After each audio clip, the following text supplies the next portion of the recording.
Welcome to Novel Love Hearing. We bring you hundreds of novel audiobooks covering every genre and every kind of story you can imagine. Action? We've got it. Adventure? Absolutely. Horror? Of course. Whether it's the legendary Uchiha Massacre or outrageous tales like stealing Naruto's and Sasuke's women, you'll find it here. From epic series like One Piece, Bleach, Fairy Tail, and Hunter x Hunter, to countless other adventures, our library has it all. Love novels but don't have time to read? No worries, just plug in your earbuds, sit back, and let the story take over. Good listening, and happy hearing. Even if some female passengers dressed scantily, he only dared to glance at them in the rearview mirror. But times have changed. After awakening his superpower, he was initially cautious, only daring to snatch some food, not daring to harm lives. As time passed, he realized that national rescue seemed to be indefinitely delayed, as if no one could control him anymore. Once he snatched food from a male resident in the corridor, the man's wife cried and begged, claiming it was their last bit of food. He initially ignored her, pushing her away. Unexpectedly, the woman wouldn't let go, and in the struggle, there was a ripping sound as he tore her clothes. In an instant, a pair of large, milky white breasts popped out. That moment, he stared in a daze. The beastly desire overtook his sanity. He dragged the woman into the room, ignoring her cries, and took her. Since then, he became uncontrollable, relying on his strength superpower, gradually becoming the top villain in the building. As time went on, he gradually gathered more followers. Now his followers had expanded to dozens, occupying 4 entire building units from units 3 to 6. The women around him came and went like waves, and the 3 beauties remaining by his side were the ones who could still indulge him. With ample food and drink, and women to play with, except for the lack of internet, Danzō felt that the Great Flood disaster wasn't that scary. Of course, he would have been happier if it weren't for Elderlin's gang. His thoughts returned, and the young woman behind him whispered, "Brother Hu, I heard from our people that Elderlin's gang recently contacted the people in Building 76 opposite and even got supplies from them." Danzō didn't open his eyes, sneering, "Bullshit, with supplies this tight, who the hell would be stupid enough to give out their supplies to others? Minru, don't be fooled by Elderlin's gang. They're just bluffing to make me think he has outside help." Liang Minru quickly said, "No, Brother Hu, this time it seems real. I saw today from the rooftop that there is a rope connecting to Building 76. Lately, Elderlin's gang has been active, constantly collecting a large number of flood creatures." Danzō finally opened his eyes and looked at Liang Minru. "Are you serious?" "Absolutely. If you don't believe me, ask Zioyan and Linlin." Danzō immediately looked at the 2 beauties beside him. Zioyan quickly nodded. "I also heard people outside talking about it, but I didn't dare to go up to the rooftop." Linlin also said, "I heard Shangji and the others mention it, but I didn't pay attention at that time." Danzō's expression grew serious, touching his chin. "I still don't know Elderlin's superpower's true strength. He's been retreating step by step, so his golden light superpower shouldn't be that strong. Now he even thought of seeking outside help. We can't let him succeed." Liang Minru couldn't help but ask, "Brother Hu, do you have any ideas?" Danzō pondered. "Let me think." He was a bit panicked. Elderlin's golden light superpower looked intimidating. He had never confronted him directly before. Elderlin claimed to practice Taoism, and that golden light could transform into flying swords and talismans, which was indeed quite scary. Now Elderlin actually contacted other buildings, so wouldn't he become increasingly powerful? Of course he was nervous and a bit irritated internally. But the people from other buildings wouldn't listen to him, and he couldn't think of a good way for the time being. Liang Minru seemed to notice that Danzō, this muscle-filled man, couldn't come up with good ideas, so she said, "Brother Hu, I have an idea." Danzō looked at Liang Minru and asked, "What idea?" "I see that Elderlin relies on those ropes for trading with the other side. If we find a way to cut those ropes, wouldn't we sever his external help?" Danzō's eyes lit up immediately upon hearing this. "That's a good idea." Linlin couldn't help but say, "Sister Minru, if Elderlin values this external help, those ropes might be hard to cut." Liang Minru covered her mouth with a smile. "Isn't that simple? Brother Hu, we can use a diversion." "A diversion? What do you mean?" Liang Minru whispered in his ear, "We can have Zhengji, Jiao Changping, and Luowei cause trouble on the 13th floor of the 2nd unit, create a big mess, and draw Elderlin's gang there. Then Brother Hu, you go from the rooftop and cut the ropes, wouldn't that work?" Danzō, the more he thought about it, the more it made sense. He burst into laughter, standing up and hugging Liang Minru. "Ha ha ha, Minru, Brother Hu didn't pamper you in vain, your idea is great. Today, Brother Hu will reward you well." With that, he eagerly began tearing Liang Minru's clothes. Liang Minru, playing along, pretended to resist, saying, "No, no, in a coquettish manner, which excited Deng Hu even more. Beside them, Yu Zioyan and Zhu Linlin also couldn't escape. With a slap on their buttocks, they obediently lay on a sofa. Soon, the room was filled with indecent sounds. Chapter 114, Kaizi apologizes, training song. When Liang Yuan woke up, only to feel a bit of heaviness on his chest. He glanced over and saw Yang Mai lying on her side like an octopus, her long legs wrapped around his waist, and her slender arms hugging his right arm. Those ample curves pressing his right arm tightly between them. Liang Yuan chuckled and looked out the window. The sound of the pouring rain continued, another day of relentless downpour. The sky was gloomy and dark, making it impossible to tell the time. He reached for the watch by the bedside and saw it was already past 8 in the morning. Remembering his training session on the rooftop with Song Wen, Liang Yuan decided to get up. His movement naturally woke Yang Mai. Yang Mai drowsily asked, "What time is it?" "It's past 8. Yang Mai, who had hardly slept last night and was utterly exhausted, still sat up in a daze and said, "I should get up too, there's a lot of fish to marinate and dry today." Liang Yuan couldn't help but laugh. "If you're tired, sleep in a bit more. Sister Wu and the others can handle it." "No way. If I don't help, I'll feel useless." Yang Mai shook her head repeatedly, not wanting to fall behind. Liang Yuan laughed. "Who says you're useless? You need to conserve your energy to take care of me at night." "That's very useful." Yang Mai instantly blushed and, with a shy smile, bid him, "You're awful." The two flirted for a bit, almost starting something again. Yang Mai smartly ended the teasing, hurriedly getting up to make breakfast. Liang Yuan also got dressed and went to the living room to start his workout. He didn't give up his daily exercise just because he could draw attribute points. Every morning, he persisted with his aerobic exercises. However, as his constitution improved, regular workouts hardly challenged him anymore. The exercise intensity that used to require full effort now barely made him breathe a little heavier. With regular exercise, his heart rate struggled to even reach 90. Fortunately, his muscle density increased significantly, and he gained a lot of weight. The prisoner workout method was still effective for him. Breakfast was still plentiful, with milk and eggs providing protein. Carbohydrates came from buns and pancakes. As his attributes increased, so did his appetite. Luckily, he had plenty of supplies like rice, pork, flour, and various vegetables from the vegetable gift package. Nutrition-wise, he was quite balanced. Milk and eggs are running low. "I need to find a way to get more food supplies," Liang Yuan thought to himself, considering high-protein foods a morning necessity. He hadn't consumed any mutated creature's meat yet. He always felt that the mental chaos during mutant ability awakenings might be related to eating too much mutated flesh. As he had enough to eat for now, he decided not to take that risk. Finishing breakfast, it was almost 9 o'clock. Opening the door, he saw many fishermen already waiting to trade food. Everyone greeted Liang Yuan, and he just nodded slightly, not getting too close with these people. He didn't plan to play the friendly neighbor. These people were opportunists, only around when it benefited them. If the rescue team came, they'd likely betray him in seconds. The door opposite opened, and Wu Qian and Kaizi emerged. Seeing Liang Yuan, Wu Qian looked a bit embarrassed. Morning, Liang Yuan." Liang Yuan smiled. "Morning, Sister Wu. Same as usual, you and the others collect and count the fish first, and I'll handle the killing when I get back." Yes, no problem. I know the routine." About yesterday, Liang Yuan, I'm sorry. I shouldn't have spoken out of turn." Liang Yuan was surprised but quickly realized she was referring to the matter with Zhang Lanjuan. He just smiled. "We're all family. No need for formalities." He then called out to Kaizi, "Brother K, where's old Ma?" Kaizi quickly replied, "He's already gone to Unit 6. Liang Yuan was surprised. "You didn't go with him?" Kaizi opened his mouth, looking like he had something to say. Liang Yuan understood. "Come with me to the rooftop." Sure. The two walked straight to the rooftop. Amid the torrential rain, the rooftop was already ankle-deep in water.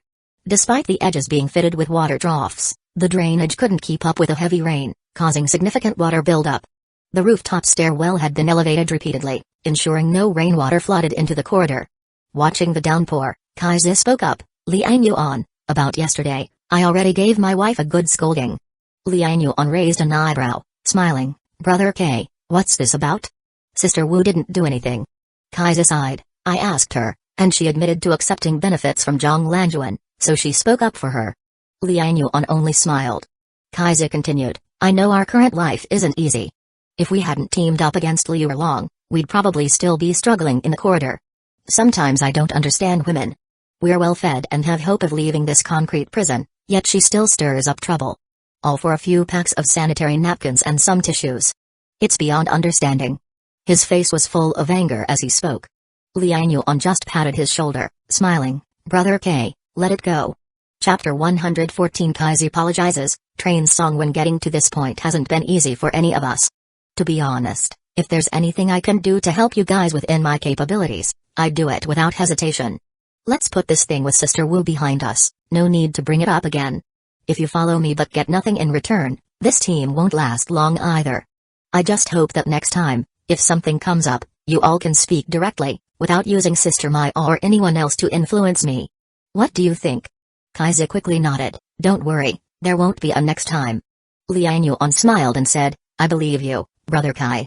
He then looked towards the torrential rain and sighed, actually, I'm not someone who likes leading others or forming teams.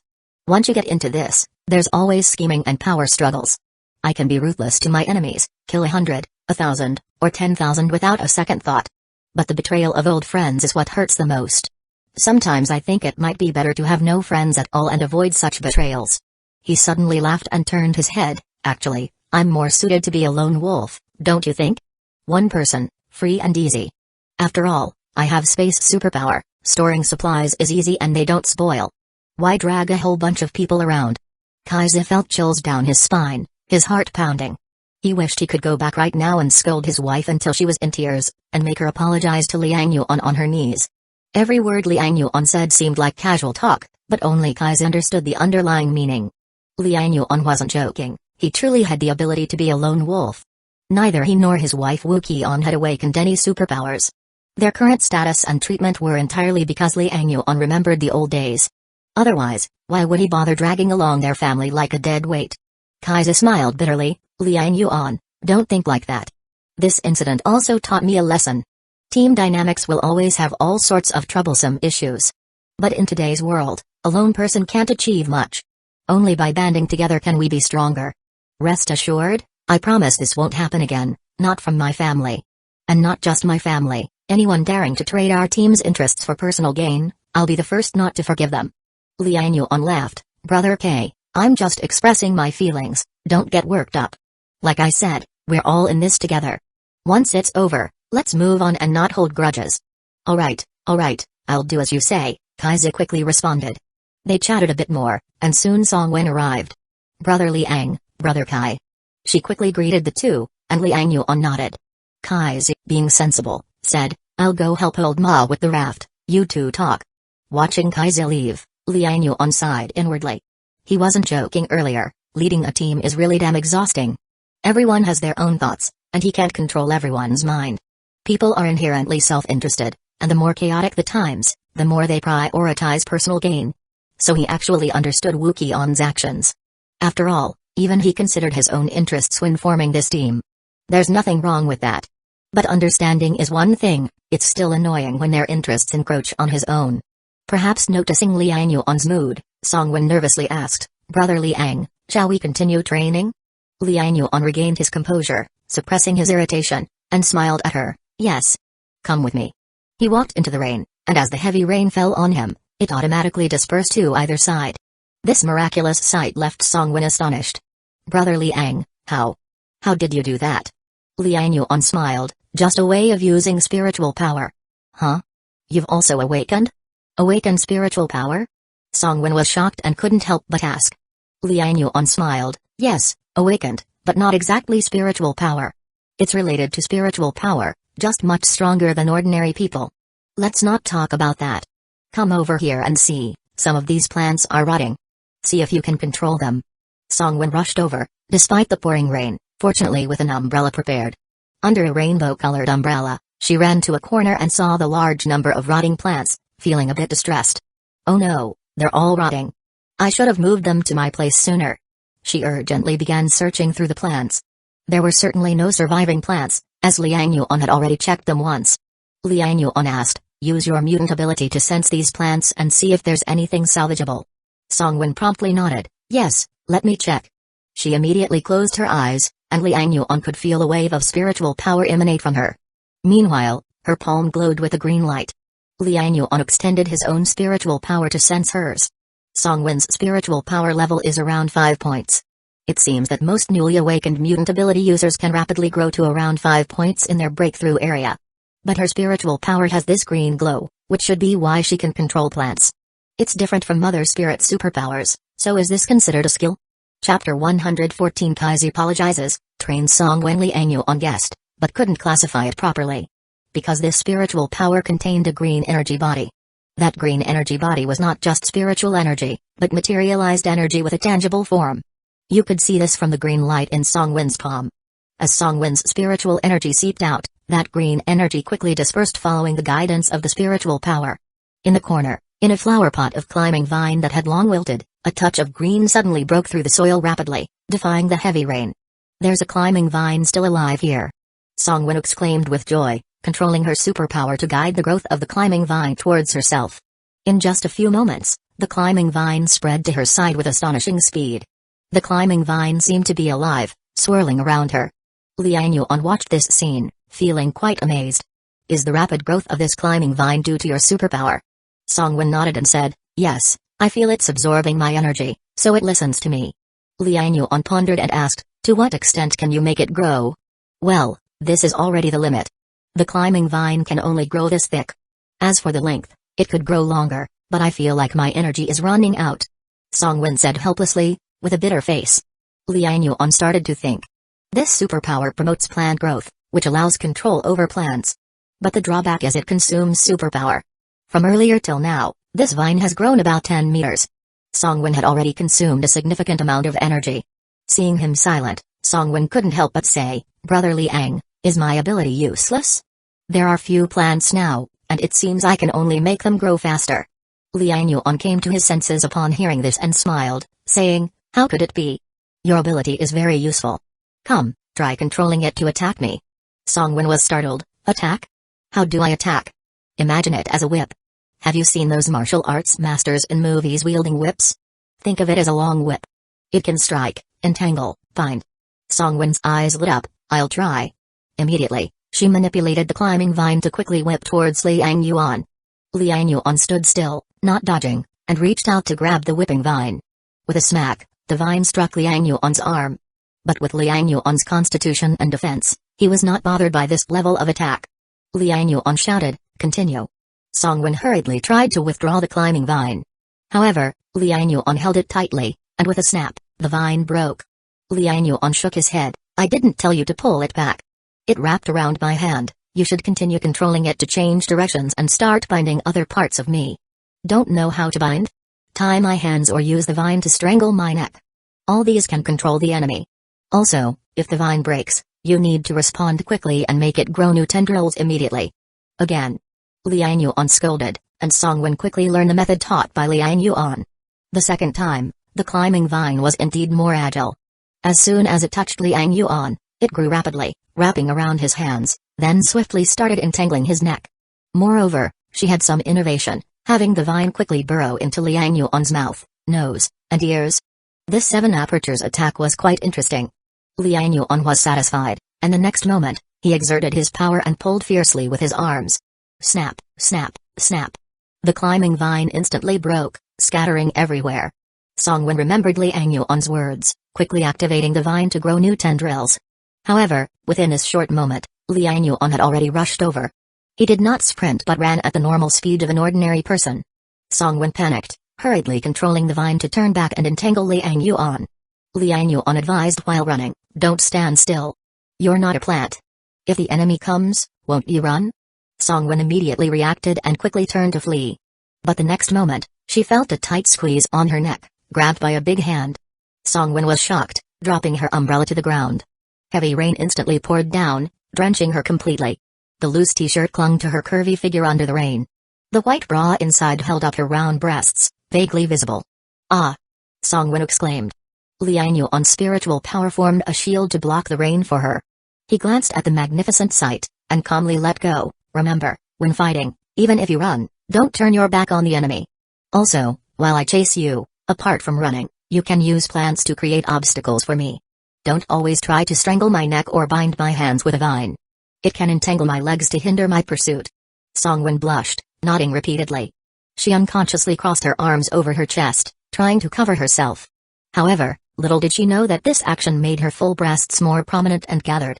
The deep cleavage became increasingly sexy due to the rain. Liang Yuan coughed and said, "That's all for today. Reflect carefully after you go back.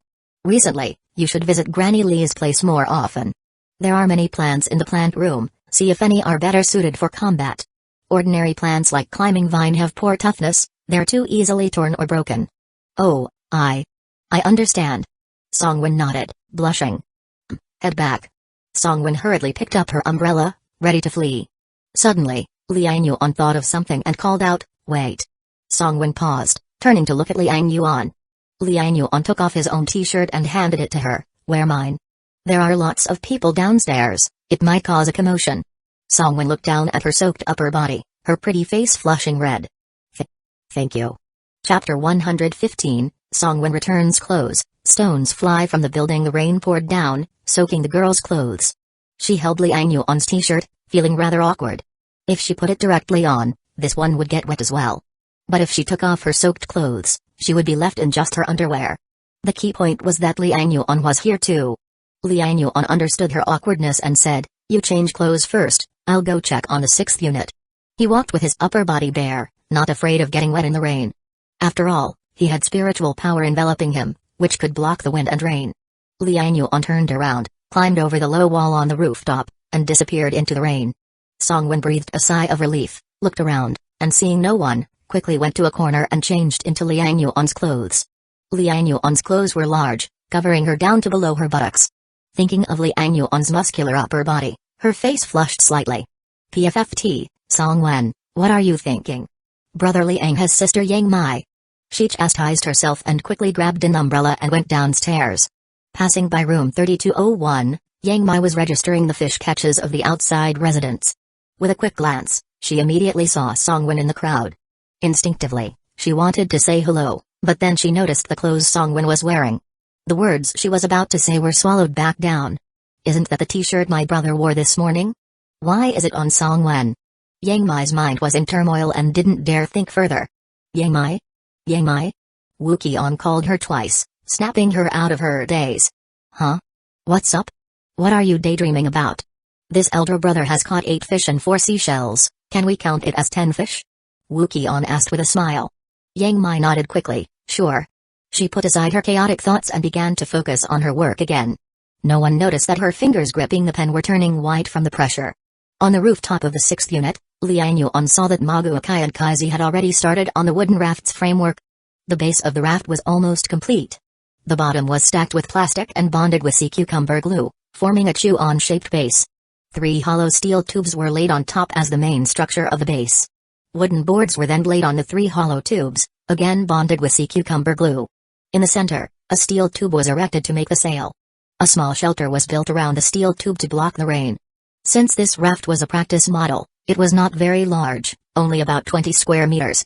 The shelter could comfortably hold 2 or 3 people. There was still ample space outside the shelter for movement. Designing with Liang Yuan's space ability in mind, this raft sacrificed storage space and was thus much lighter. Seeing Liang Yuan arrive, Old Ma and Kaiza both stopped their work. "Liang Yuan, you're here. Come take a look, how's our raft?" Old Ma said with a laugh. He was quite satisfied with the raft they had built. Liang Yuan walked around, nodded slightly, and smiled. "Almost done?" Old Ma laughed, "Just about. Mostly thanks to Wang Zi's group who had a high completion rate.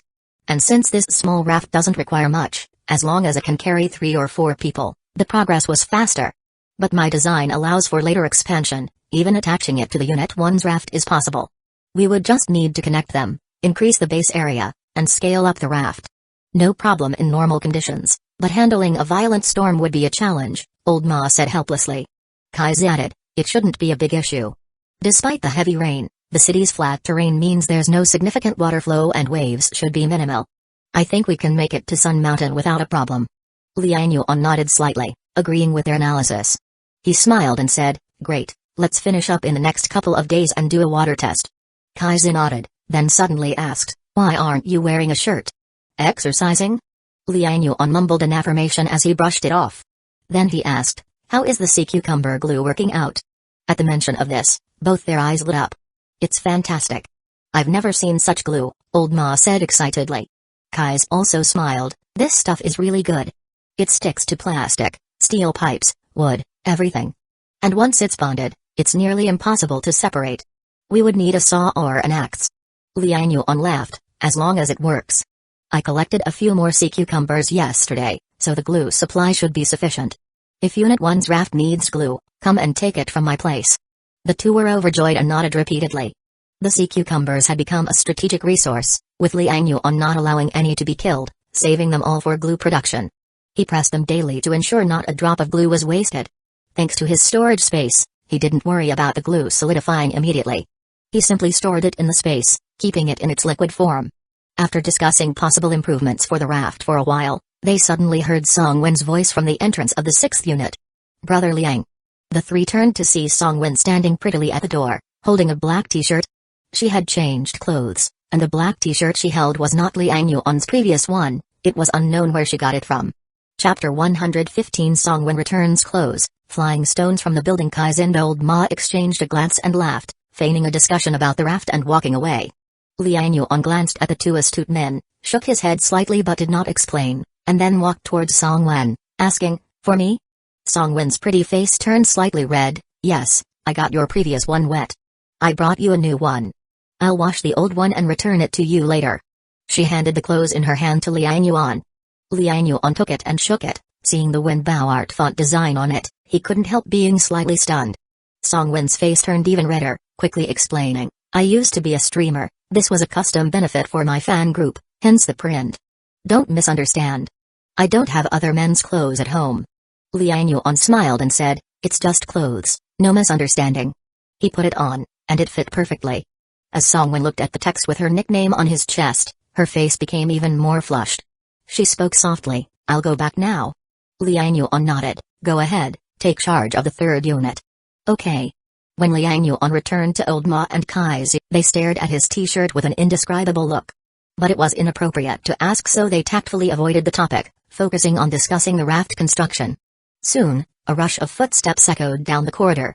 Liang Yuan, with keen hearing, immediately looked toward the sound. He saw Ding Yan hurrying over, looking grim. Liang Yuan immediately knew something urgent must have happened. He stopped what he was doing and walked over. "Something's wrong," Ding Yan said succinctly. "The cable to Unit 1 has been cut.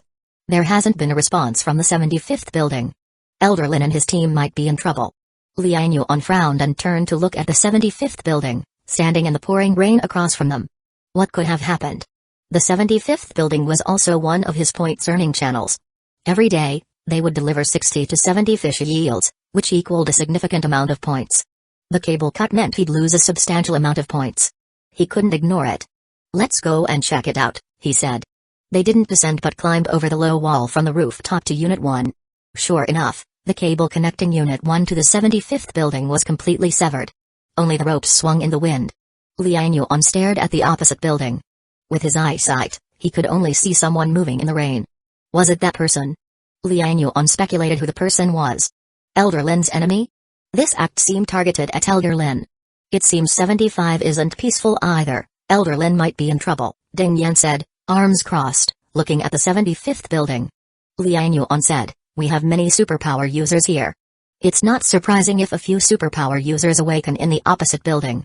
Once someone has extraordinary power, it's rare to restrain themselves. They tend to act on their whims. So I'm not surprised if another Li Rilong or Wangzi group appears there." Ding Yan asked, "What do we do now?" Liang Yuan shook his head, "No rush, wait. If Elder Lin isn't dead, he will definitely contact us. Station people here to monitor the situation 24/7. Ding Yan nodded, "All right, I'll take care of it." "Thank you." "No problem, I have free time anyway. By the way, a man named Sun Da looked for me today, said you referred him?" Liang Yuan nodded and recounted Zhang Lanjuan's incident from the previous day. Ding Yan sneered, "Sister Wu knows how to draw favors from your resources, huh?" Liang Yuan smiled, "Never mind, Kai's apologized to me this morning. We're all on the same side." Ding Yan's expression softened a bit and said, "All right, I arranged for Sun Da to patrol. He seems like an honest man." Liang Yuan nodded, "Just treat him as a regular person for now." Ding Yan acknowledged and changed the topic, "Do you think highly of Song Wen and Liu Fei? Why do you say that? They haven't killed anyone, yet you made them patrol leaders. They might struggle to control some unruly ones." Liang Yuan smiled. In this building, there aren't many mutant ability users. Though they've not seen blood, having abilities puts them above many. Eventually, we will leave this building.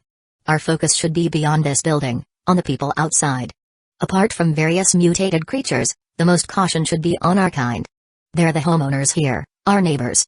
If we leave the building, they'll be our natural allies and partners. If we don't unite them now, when will we? Ding Yan pondered. You're worried there might already be groups on Sun Mountain. Liang Yuan looked towards Yangshan. In an apocalypse, any kind of person can emerge. The Yangshan area has high ground, ideal for resisting floods. It's highly probable others thought of it too. There's a high chance people are already there. Climbing Sun Mountain wouldn't be easy. He turned back to Ding Yan, so we should unite useful people, especially Songwen and Liu Fei. Though they haven't seen blood, nor killed anyone. Chapter 115, Songwen returns clothes, flying stones from the building, but for this reason, their moral boundaries are much stronger than those who rob and kill. Only people like them can become our allies. Otherwise, who would feel safe in trusting their back to each other, right? Ding Yan was stunned and finally understood why Liang Yuan valued these two girls. Now that you say it, I understand. I thought. She stopped speaking at this point. Liang Yuan gave her a half smile. What did you think? I thought you were interested in them. Liang Yuan raised his eyebrows and laughed heartily. Do you think I'm that kind of person? Aren't you? I remember Yang Mai is someone's neighbor, and now she's living with you? Liang Yuan's smile froze. This was indeed a bit of a dark history. But then he laughed. I don't force anyone, but I can't stop others from liking me, right? Oh, are you saying Yang Mai made the move first? Ding Yan raised her eyebrows and asked immediately. Liang Yuan smiled meaningfully. Are you worrying too much? Humphrey, I'm just worried that the hard-earned goods situation will be disrupted by some lustful fool, Ding Yan snorted. Liang Yuan shook his head with a smile. If I were blinded by lust, I would have taken you and Fankin home the first time I saw you in the hallway. Ding Yan fell silent immediately. She would never forget the day with Liang Yuan. At that time, he was wearing an electric scooter helmet, holding a crude long gun. Fankin, that slut, tried to seduce him, but he held the gun's tip to her throat. That moment affirmed in her heart that this man could achieve great things. Because of that realization, she later agreed without hesitation to join forces with Old Ma and Kaizi when they proposed an alliance with Liang Yuan.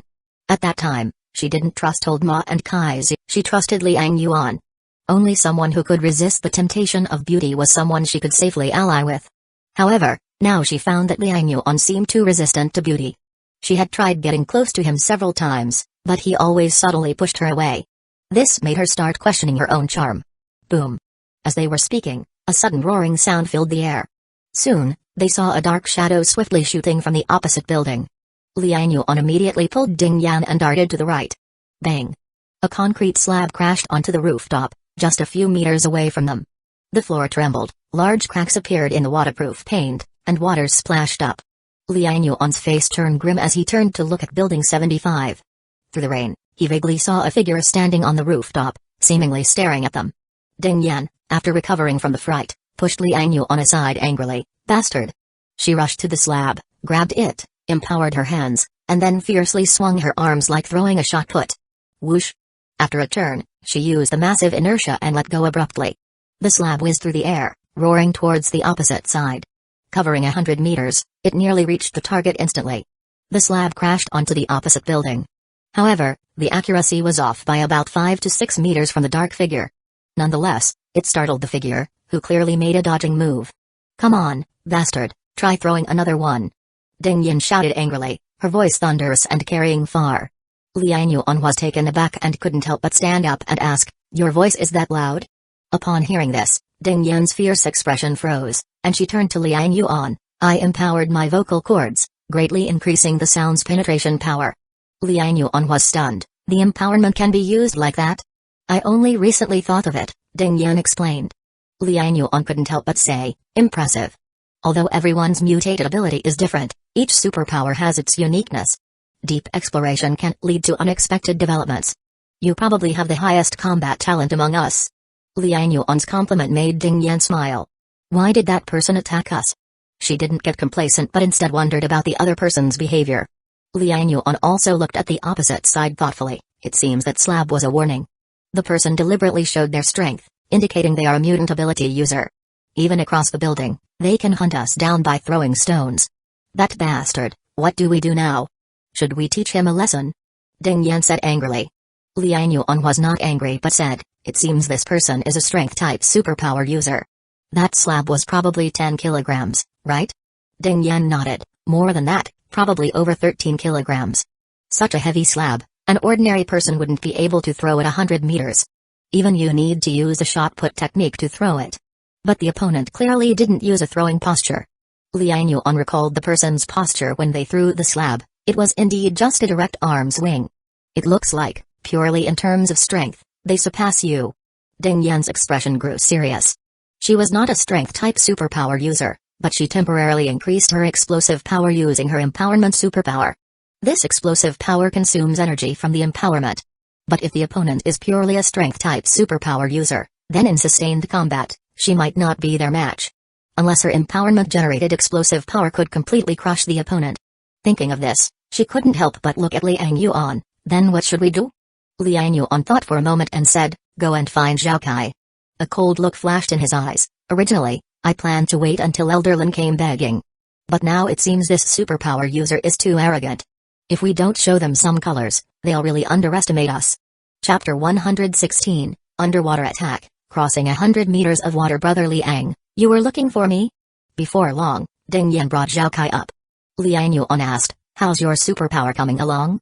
Zhao Kai immediately responded, not bad, the release speed has greatly improved. Let's test it. If we need to reach the building opposite, can you estimate how long it would take? Liang Yuan pointed towards the building at 75 and spoke.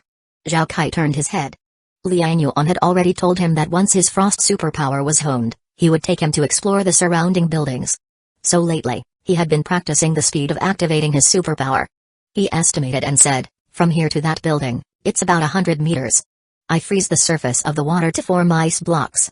I can cover roughly 3 meters per block, which is the maximum distance that can bear our weight. Any further, and the thickness isn't sufficient, making the ice layer prone to breaking. Based on 3 meters each time, I need to activate my power 34 times to cover 100 meters. Right now, I can manage about 50 activations at my limit, which is enough. He quickly calculated and then explained his situation to Liang Yuan. Liang Yuan slightly nodded and said, good. But for this 100 meters, you don't need to freeze the entire way. We'll take a raft first, and if we encounter a crisis, that's when you'll need to act. Zhao Kai was taken aback and couldn't help but ask, crisis? Liang Yuan looked at the turbulent floodwaters and said solemnly, mutated creatures in the water. In his mind, he instinctively recalled killing Chen Hong a few days ago and the giant octopus, which was attracted by the blood. Creatures of that magnitude were beyond his current ability to handle. Just the scene of it swinging its tentacle and smashing the corridor was enough to kill any mutant ability user. Unfortunately, although my spiritual power is high, I lack powerful spiritual power skills and can only use it for telekinesis. Spiritual telekinesis was useful but mainly for manipulating objects in reality. However, during the last fish encounter, he had slowly discovered some new applications. If he encountered another monster like the giant octopus, he might try attacking its sea of consciousness. In close combat, with his current strength attribute of 6.8, he feared it wouldn't suffice. Remember, do not fall into the water. You've seen those mutant fish. Once you fall in, they'll devour you within minutes, leaving no bones. Liang Yuan reminded Zhao Kai again. The reason for bringing Zhao Kai along was his ability to freeze floodwaters. If the raft were to damage and sink, Zhao Kai could quickly freeze the floodwater, preventing them from falling in without a foothold. Underwater was always the domain of the mutant fish. Zhao Kai nodded seriously, I understand. Ding Yan couldn't help but say, wait a minute, what about me? Aren't you taking me? Liang Yuan turned to her and said, Zhao Kai's ice layer can only support 2 people. If we bring you along, the ice coverage area will decrease further, making it too dangerous. Besides, with Zhao Kai and me leaving Building 76, we still need you to hold the fort here. Old Ma and Brother Kai are still ordinary people. Though Songwen and Liu Feifei are superpower users, they are too inexperienced, and I'm not reassured. Liang Yuan's words left Ding Yan with no choice. But she knew he was right, Building 76 was their stronghold and must not have any incidents. So, this was the best plan for the moment. Sigh, only because it's you saying this. If it were someone else, I wouldn't care so much. She grumbled and added, remember to kill that one who throws stone piers. Liang Yuan smiled slightly, don't worry, if I find him, I won't hold back.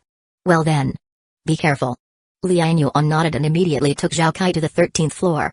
Arriving at the 13th floor, Liang Yuan found that the floodwater had risen again. Originally, it only submerged half of the 12th floor, but now it reached the vicinity of the 13th floor. Zhao Kai also noticed this problem and couldn't help but say, the water level is rising too fast. Liang Yuan looked serious. I'm afraid the underground river has also flooded. With the continuous rain, there's nowhere for the water to go, so the level rises quickly. Zhao Kai muttered, where do you think all this water comes from? Could there be this much water on Blue Star? Liang Yuan shook his head, who could know? No one was fishing on the 13th floor anymore, the fishermen had moved to the 14th floor.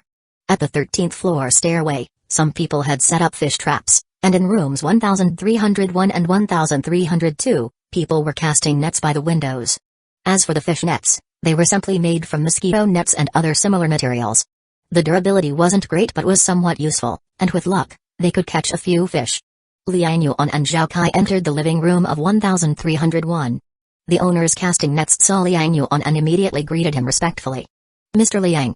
Mr. Liang, what brings you here? Liang Yuan slightly nodded and said, we have some business. Please leave for now. The two didn't dare to say more, quickly packing up their nets and leaving the room. However, they were both curious and stayed near the door to see what Liang Yuan intended to do. Liang Yuan didn't pay them any mind. He looked at the water surface and gently waved his hand. Boom! A yellow plastic plank, in the shape of a boat, appeared out of thin air, splashing as it landed on the water. It was a kickboard, which Liang Yuan had found while scavenging for supplies in Unit 6. This item was commonly used for recreational water activities during summer, typically by adults. It was suitable for short distances but definitely not for long journeys. Chapter 116, Underwater Attack, crossing 100 meters of water, not to mention the issues of stability and practicality, but those mutant creatures underwater could easily overturn this paddle board.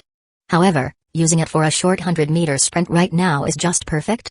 The paddle board floated on the water, splashing up large waves. Zhao Kai looked at the paddle board that appeared out of nowhere and was momentarily stunned, then he realized Brother Liang had dimension space. He said enviously, Brother Liang, your spatial ability is really useful. Liang Yuan smiled and said, let's go. He took out 2 plastic paddles, flipped himself, and jumped onto the paddle board. Immediately, the paddle board sank slightly, then bobbed up and down in the waves a few times. Liang Yuan stabilized his position, controlled his body, and then signaled Zhao Kai to come down. Zhao Kai was not as bold as Liang Yuan. He carefully climbed down the balcony, his feet lightly touching the paddle board. Once he felt stable, he let go and stood on it. Liang Yuan handed him a paddle and said, I'll count to 3. You go left, I'll go right, and we'll paddle towards building 75 together. Remember, don't go for speed, go for stability. Try not to startle the fish underwater. If we do startle something big, speed up immediately. Zhao Kai nodded seriously, got it, Brother Liang. The two of them paddled gently, the small paddleboard cutting through the waves, moving forward on the water. The 2 guys who were casting nets outside the 1301 living room saw this and couldn't help but widen their eyes. Holy shit, Mr. Liang and the others got into the water. Where are they going? Are they going to find rescue? The fishermen on the 14th floor also saw this and were immediately stunned. Look, Mr. Liang and Zhao Kai got into the water. Wow, they have some guts. Aren't they afraid of the mutant creatures in the water? Where are they going? Are they going to find the rescue team? No way. Are they leaving us to find the rescue team? No, if there was a rescue team, how could we not see them? They're probably going out to find supplies. That makes sense. Mr. Liang trades supplies with us for fish every day. He probably doesn't have much left either. He's going out to find more supplies. If Mr. Liang can go out, can we go out too? Yeah, I remember there's a Hanglong Sky Street within less than 2 kilometers. There must be food there. Are you dreaming? How tall is Hanglong Sky Street? The flood has reached the 13th floor, Hanglong Sky Street must be submerged. What about Ziyang Building? Ziyang Building isn't shorter than ours, right? I remember Ziyang Building has quite a few shops. Ziyang Building is more than 10 kilometers away. Can Mr. Liang's paddleboard go that far? Everyone was discussing, each person curious and excited.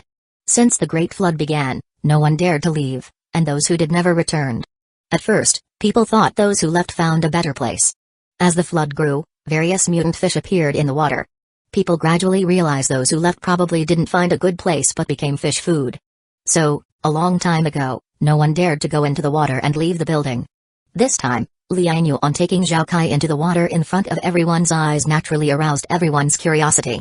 Some people hoped Liang Yuan would capsize and become fish food, while others were excited and hoped he would find a rescue team and come back to save everyone. Most people hoped Liang Yuan could bring back food. After all, if even Liang Yuan had no food, they would only have fish to eat in the future. What the people in Building 76 thought, Liang Yuan naturally wouldn't care. At this moment, he and Zhao Kai, each with a paddle, were cautiously paddling forward. The water was slightly murky, with various mutant fish faintly darting around underwater. Occasionally, one or two would jump out of the water to breathe. This kind of fishery resource was unimaginable before. Honestly, Liang Yuan couldn't understand where these fish came from. Could it be that seawater flooded in and these fish came upstream? Or did these mutant creatures have such strong reproductive abilities after mutating, rapidly increasing their numbers? Amidst his scattered thoughts, the paddleboard had already moved more than 20 meters. Suddenly, Zhao Kai spoke, "Brother Liang, look in the water." Liang Yuan turned around, following the direction he pointed. In the murky water, he saw a faint red glow. Liang Yuan frowned. "What's that?" Zhao Kai said, "Doesn't it look like some kind of buoy on the sea?" Liang Yuan's expression darkened. "Ignore it, let's go." He didn't want to get involved in anything else right now. The two of them didn't have underwater combat capability, no need to bother with this. As he spoke, the red glow suddenly went out as if noticing the two of them. Liang Yuan's face changed instantly, thinking this wasn't good.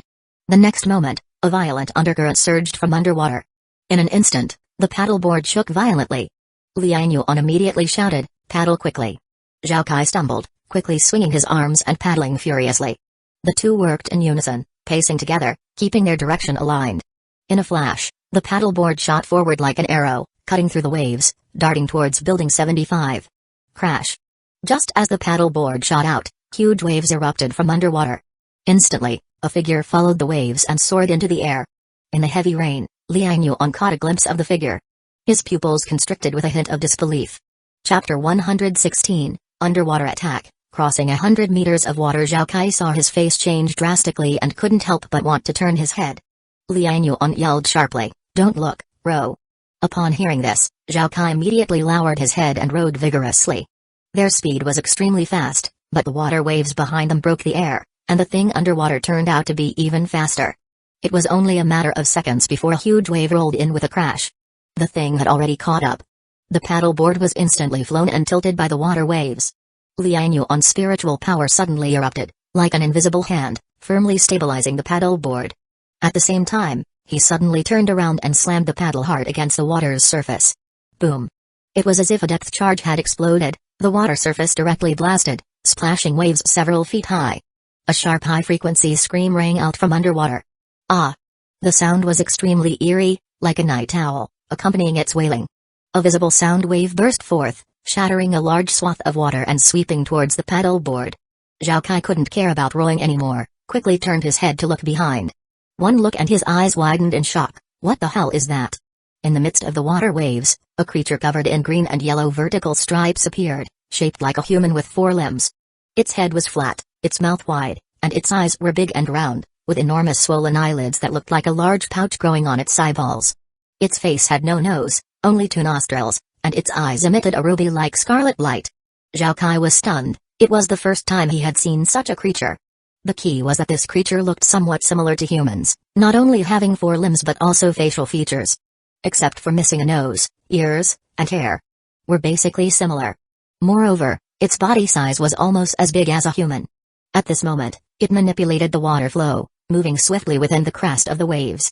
Sound waves rippled from its open mouth, oscillating the air and sweeping through the waves. Freeze it! Liang Yuan, using spiritual telekinesis, firmly stabilized the paddleboard to prevent it from being overturned by the waves. Zhao Kai quickly regained his senses and pushed his hands forward. Splash! From his palms, a massive amount of ice mist sprayed out. Instantly, the water waves behind the paddleboard began to freeze. The waves that were rolling up rapidly transformed into an ice wall. The monster in the wave crest was startled and quickly leaped out, jumping out of the water spray. With a thud, it landed back on the ice surface. It wasn't standing but lying prone on the water's surface. Its muscles bulged, even showing noticeable ABS. Zhao Kai sweated on his forehead, not from exhaustion but from fear. This creature was exceedingly eerie. As everyone knows, the more a monster resembles a human, the more it induces human fear. Scientifically, this is called the uncanny valley effect. Liang Yuan quickly rowed, controlling the paddleboard to swiftly slide toward Building 75. Zhao Kai rode hurriedly as well, quickly saying, "Brother Liang, what the hell is that? Why does it look so much like a human?" Liang Yuan was about to speak when a piercing sound suddenly came from behind. He was shocked and quickly pulled Zhao Kai down. They both almost laid flat simultaneously. Boom. Following a dull sound, the paddleboard instantly shattered into pieces, as if hit by something. Unprepared, they were about to fall into the water. Liang Yuan yelled sharply, "Zhao Kai!" Zhao Kai understood immediately and pressed both hands onto the water's surface. Splash! A large area of water waves froze, rapidly forming a layer of ice about 2 meters long and over 10 centimeters thick. They quickly flipped and jumped onto the ice layer. At the same time, Liang Yuan shouted, "Keep going, I'll hold it off." He spread out his spiritual power, forming a telekinesis wall behind them. Only then did he notice what had smashed their paddleboard. He saw the monster open its mouth and quickly retract a pink tongue. Like a tape measure, it rapidly curled back. Seeing this, Liang Yuan's heart jumped. He immediately realized what this thing was. "It's a frog?" Zhao Kai's scalp tingled as he quickly manufactured ice layers while shouting, "What? A frog? How did it get so big? And it's so disgusting." Liang Yuan's face sank. Without a word, a Glock appeared in his hand. He aimed at the frogman and fired rapidly. Bang, bang, bang. 3 shots fired, only one hit the frogman. However, the bullet didn't penetrate its yellow-green skin, instead bouncing away like it had hit a rubber tire. Liang Yuan's scalp tingled and wanted to keep shooting. But the Glock was out of bullets. Liang Yuan followed closely behind Zhao Kai, stepping back on the ice layer while quickly taking out dumbbell plates from the inventory. These dumbbell plates were found in the homes of fitness enthusiasts while searching for supplies. Not knowing how to use them then, later they turned some into an anchor for the raft. The remaining ones had been lying unused in the inventory. Taking them out now, Liang Yuan threw them like frisbees, fiercely hurling them away. Thud. With a burst of power at 6.9 strength, the 5 kilograms dumbbell plate shot out instantly.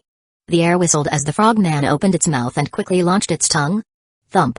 They collided with a dull sound. The huge impact force directly deflected the frogman's tongue. Without hesitation, Liang Yuan threw another 10 kilograms dumbbell plate. This time, his accuracy was high. The plate shot out directly into the frogman's ugly mouth. Splash. The frogman was caught off guard. Its sharp teeth shattered as its head sank, and it was dragged underwater by the plate. Water splashed up. Liang Yuan didn't hesitate, quickly taking out a wooden plank from the inventory again. With a strong throw, he hurled it several meters away. He then grabbed Zhao Kai, who was freezing the water surface, and shouted, "Go!" With his legs bursting with muscle, the muscle burst skill activated. His leg muscles instantly bulged, unleashing strong power. With a slight knee bend, he lifted Zhao Kai, who weighed over 150 pounds, and almost instantly leaped several meters onto the plank. They just leapt when the ice layer beneath them exploded with a boom. The frogman, with its bloody mouth, burst out of the water again. Liang Yuan didn't stop, he continuously threw planks, gripping Zhao Kai as they jumped from one plank to another. Finally, after throwing 5 or 6 planks, he leapt into the corridor of Building 75. Chapter 117, The Situation of Building 75. Bang. Liang Yuan grabbed Zhao Kai as they landed together on the balcony of the 14th floor of Building 75, Unit 1. The foundation of Building 75 seemed slightly lower than Building 76, and now the floodwater had reached the 14th floor of Building 75. Phew. Brother Liang, are you okay? Zhao Kai gasped for breath and quickly looked at Liang Yuan. He had just rapidly released his superpower, although it was only a dozen times. It was his first time facing a monster, and releasing frost over the water was completely different from practicing on the rooftop. In his panic, he had misdirected his powers several times, failing to freeze in a straight line. So despite releasing his frost superpower a dozen times, he had barely managed to freeze 20 meters of water. If Liang Yuan hadn't decisively thrown the wooden board as a bouncing footing, they might have fallen into the water multiple times. At this moment, Zhao Kai genuinely admired Liang Yuan. Because he knew that Brother Liang, like him, was also facing the monster for the first time. But in terms of courage, composure, and adaptability, Liang Yuan completely surpassed him. If Liang Yuan hadn't pulled him several times, he would have been a corpse by now. Liang Yuan was also slightly panting. This battle did not seem to consume much strength. However, the tension between life and death and a sense of imminent danger had sent his adrenaline soaring and his heart racing. So, of course, he was panting and tired. The two rested against the balcony. Suddenly, they heard a sharp whoosh in the air. Immediately followed by a loud bang as the balcony glass shattered. Liang Yuan quickly rolled to the ground. Instantly, countless shards of glass flew at him, some falling on him, but his strong skin and flesh blocked them. Zhao Kai also reacted quickly, slapping his hands into the water, and suddenly, with a splash, the water turned into an ice wall, blocking the glass shards. At the same time, he quickly darted to the other side of the balcony. The two swiftly hid inside the hallway of the building unit before glancing outside. They saw the frogman rolling in the water waves, its tongue, pink and whip-like, retracting into its ugly mouth. It had followed them and shot its tongue through the balcony glass, shattering it instantly. Liang Yuan couldn't help but say, "This beast holds such a grudge?" A surge of murderous intent arose in him. Would this frogman climb up from the flooded floors in the middle of the night? If it attacked them during the dead of night, it would be dangerous. "Brother Liang, this beast is targeting us." From the opposite hallway, Zhao Kai couldn't help but shout. Anger flashed in his eyes as well. This frogman had attacked them several times, almost killing him multiple times, truly hateful. But in the water, it was the frogman's territory. He and Liang Yuan had no power to resist. Liang Yuan said in a deep voice, "It has some intelligence and a layer of oily substance on its skin that bullets can't penetrate. We can't fight it in the water, we need another plan." As they spoke, many people from upstairs rushed down. "What are you doing? Who are you? Who allowed you in Unit 1? Must be Deng Hu's people. Beat them to death." A group of people, with tattered clothes, scruffy beards, and yellowish faces, looked fierce. Liang Yuan and Zhao Kai were about to explain, but these people had already rushed at them. Seeing this, Zhao Kai shouted fiercely, "Stop!" He slapped his hands fiercely, and instantly, ice mist surged out, freezing large patches of water on the ground. Caught off guard, the person leading the charge slipped on the ice and fell. Liang Yuan's side was simpler. He had somehow grabbed a barbell plate and smashed it against the wall. Bang! The wall instantly cracked, dense lines appeared, and the wall was smashed into a concave pit. Holding the barbell plate, he coldly shouted, "Come forward if you're not afraid of death. I don't believe your heads are harder than this wall." The crowd suddenly stopped, looking terrified. Superpower user. Bad news, Deng Hu has new superpower users under him. Quick, go get Taoist Lin. Hurry, superpower users are not something we can deal with. The crowd shouted in fear and turned to flee. Watching this scene, Liang Yuan recalled how he dealt with Wang Meng and how the residents reacted the same way. When they had the upper hand, they charged fiercely in groups. But when they faced a setback, this mob would quickly disband. This was why he later abandoned managing everyone and focused on building a small group. Watching these people flee now, he guessed that Elder Lin probably hadn't adopted his streamlined management policy. In a flash, Liang Yuan grabbed a slower man and demanded, "Where does Taoist Lin live?" The man cried out, "Don't kill me, don't kill me. Taoist Lin is on the 32nd floor, investigating who damaged the supply cable. I don't know anything. I was just fishing here. Please, sir, spare me." The man, spineless, revealed everything without much coercion. Liang Yuan released him and shouted, "Get lost." Overjoyed, the man couldn't believe Liang Yuan let him go so easily and fled upstairs, crawling and scrambling. Chapter 117, Situation of Building 75. Liang Yuan glanced at Zhao Kai on the opposite side and saw that Zhao Kai had also driven away those people. Then he looked at the water surface again. On the water surface, the frogman had already disappeared. Liang Yuan didn't know whether it had left or was lurking underwater. He felt heavy-hearted, secretly noting down this matter, and then called out to Zhao Kai. "Let's not take this corridor anymore, let's meet upstairs." "Okay, Brother Liang." The two immediately went upstairs and met in the hallway of Unit 1. Taking advantage of the height difference, they looked at the water surface. There were many floating objects on the water surface, but they didn't see the frogman. Zhao Kai couldn't help but say, "Brother Liang, that beast, where did it go?" Liang Yuan said, "That beast has a certain level of intelligence, it might hold a grudge. Who knows if it's hiding underwater nearby?" Zhao Kai was startled, then angrily said, "What? That beast holds a grudge? We didn't even provoke it, and it attacked us, now it holds a grudge? What's the logic in that?" Liang Yuan was speechless. "Are you going to reason with that beast?" He continued, "That beast is too formidable underwater. If the two of us fight it underwater, there's only one outcome, death. Moreover, its greasy skin is too thick and slippery, bullets can't penetrate it, it's quite a hassle. If we encounter it again, we'll have to come up with a better strategy." Zhao Kai's mind raced, "Maybe I can find a way to freeze it, thereby trapping it." Liang Yuan nodded, "That's an idea. I don't know if this creature can resist freezing. It would be better if it could be frozen to death directly." He also had an idea, maybe he could use a spiritual attack on its sea of consciousness. But currently, it's unclear how strong the frogman's spiritual power is. In the previous battle, he refrained from using this move, worrying that if the spiritual attack failed, he would suffer a backlash, which would be troublesome. When he got on shore and wanted to try a spiritual attack, the frogman didn't follow. The distance between them was too far for his spiritual power to reach the frogman. If we encounter it again, maybe Zhao Kai can freeze that beast first, then I can use a spiritual attack.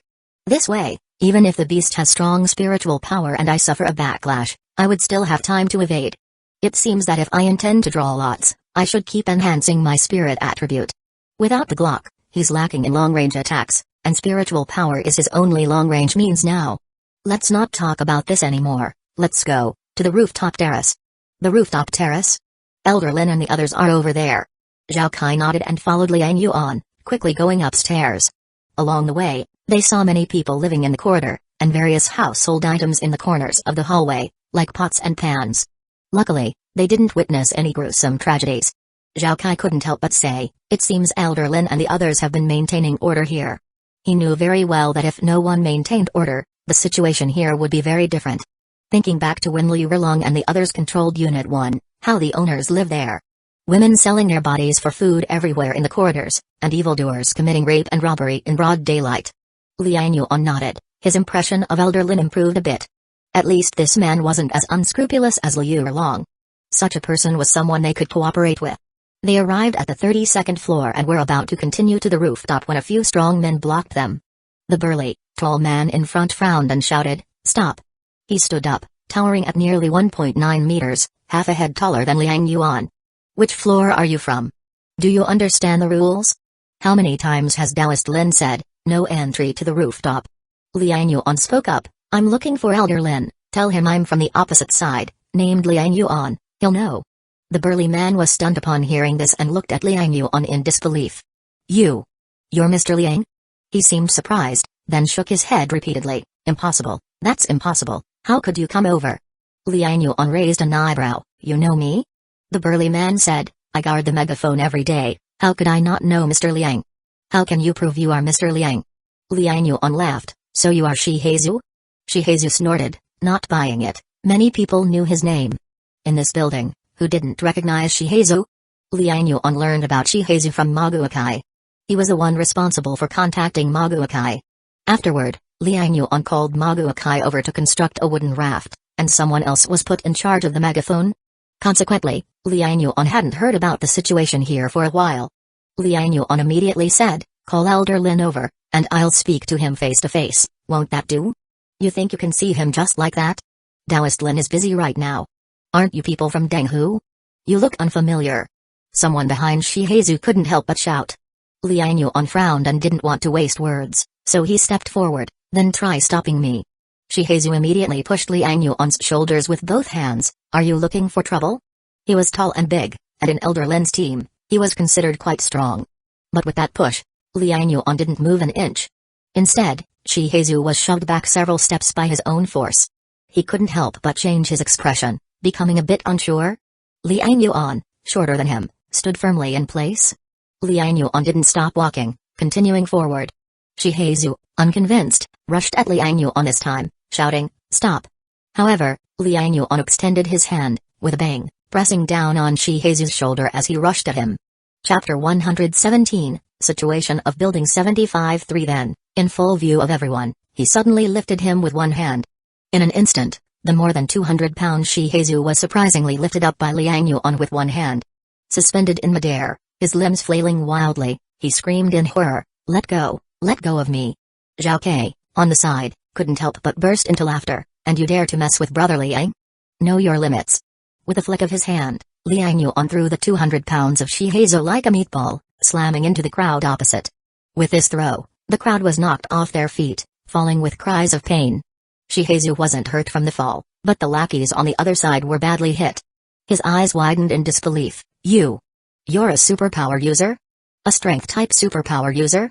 He had seen Denghu's terrifying monster strength before, so he knew only a strength-type superpower user could lift him with one hand.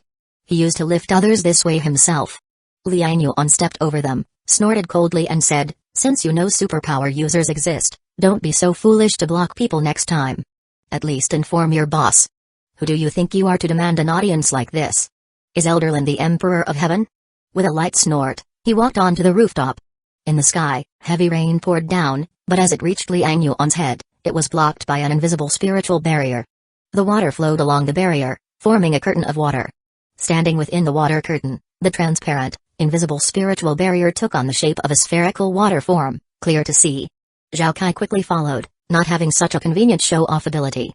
He pressed the ground, freezing the rooftop water into ice, then scooped up a handful of water, which flowed down his hand, forming a water column. Under the frost superpower's freezing effect, the water column turned into an ice column, merging with the ice surface. He gave a light pull, and an ice layer formed into a flat-top umbrella. The umbrella emitted a cold air, and as the rain fell onto the icy umbrella, it instantly formed an ice curtain.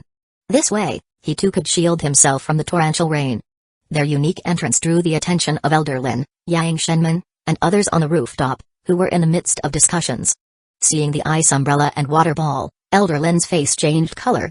Superpower users. Yang Shenmen's expression also changed, quickly asking, who are these two? When did we get new superpower users in our building?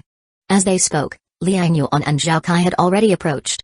Elder Lin's body surged with golden light, transforming into swords flying and circling around him. The momentum made even Liang Yuan's eyelids twitch. Is this old Taoist really cultivating immortality? He even conjured flying swords? Zhao Kai was also shocked, couldn't help but look at Liang Yuan. Brother Liang, what? What kind of ability is this?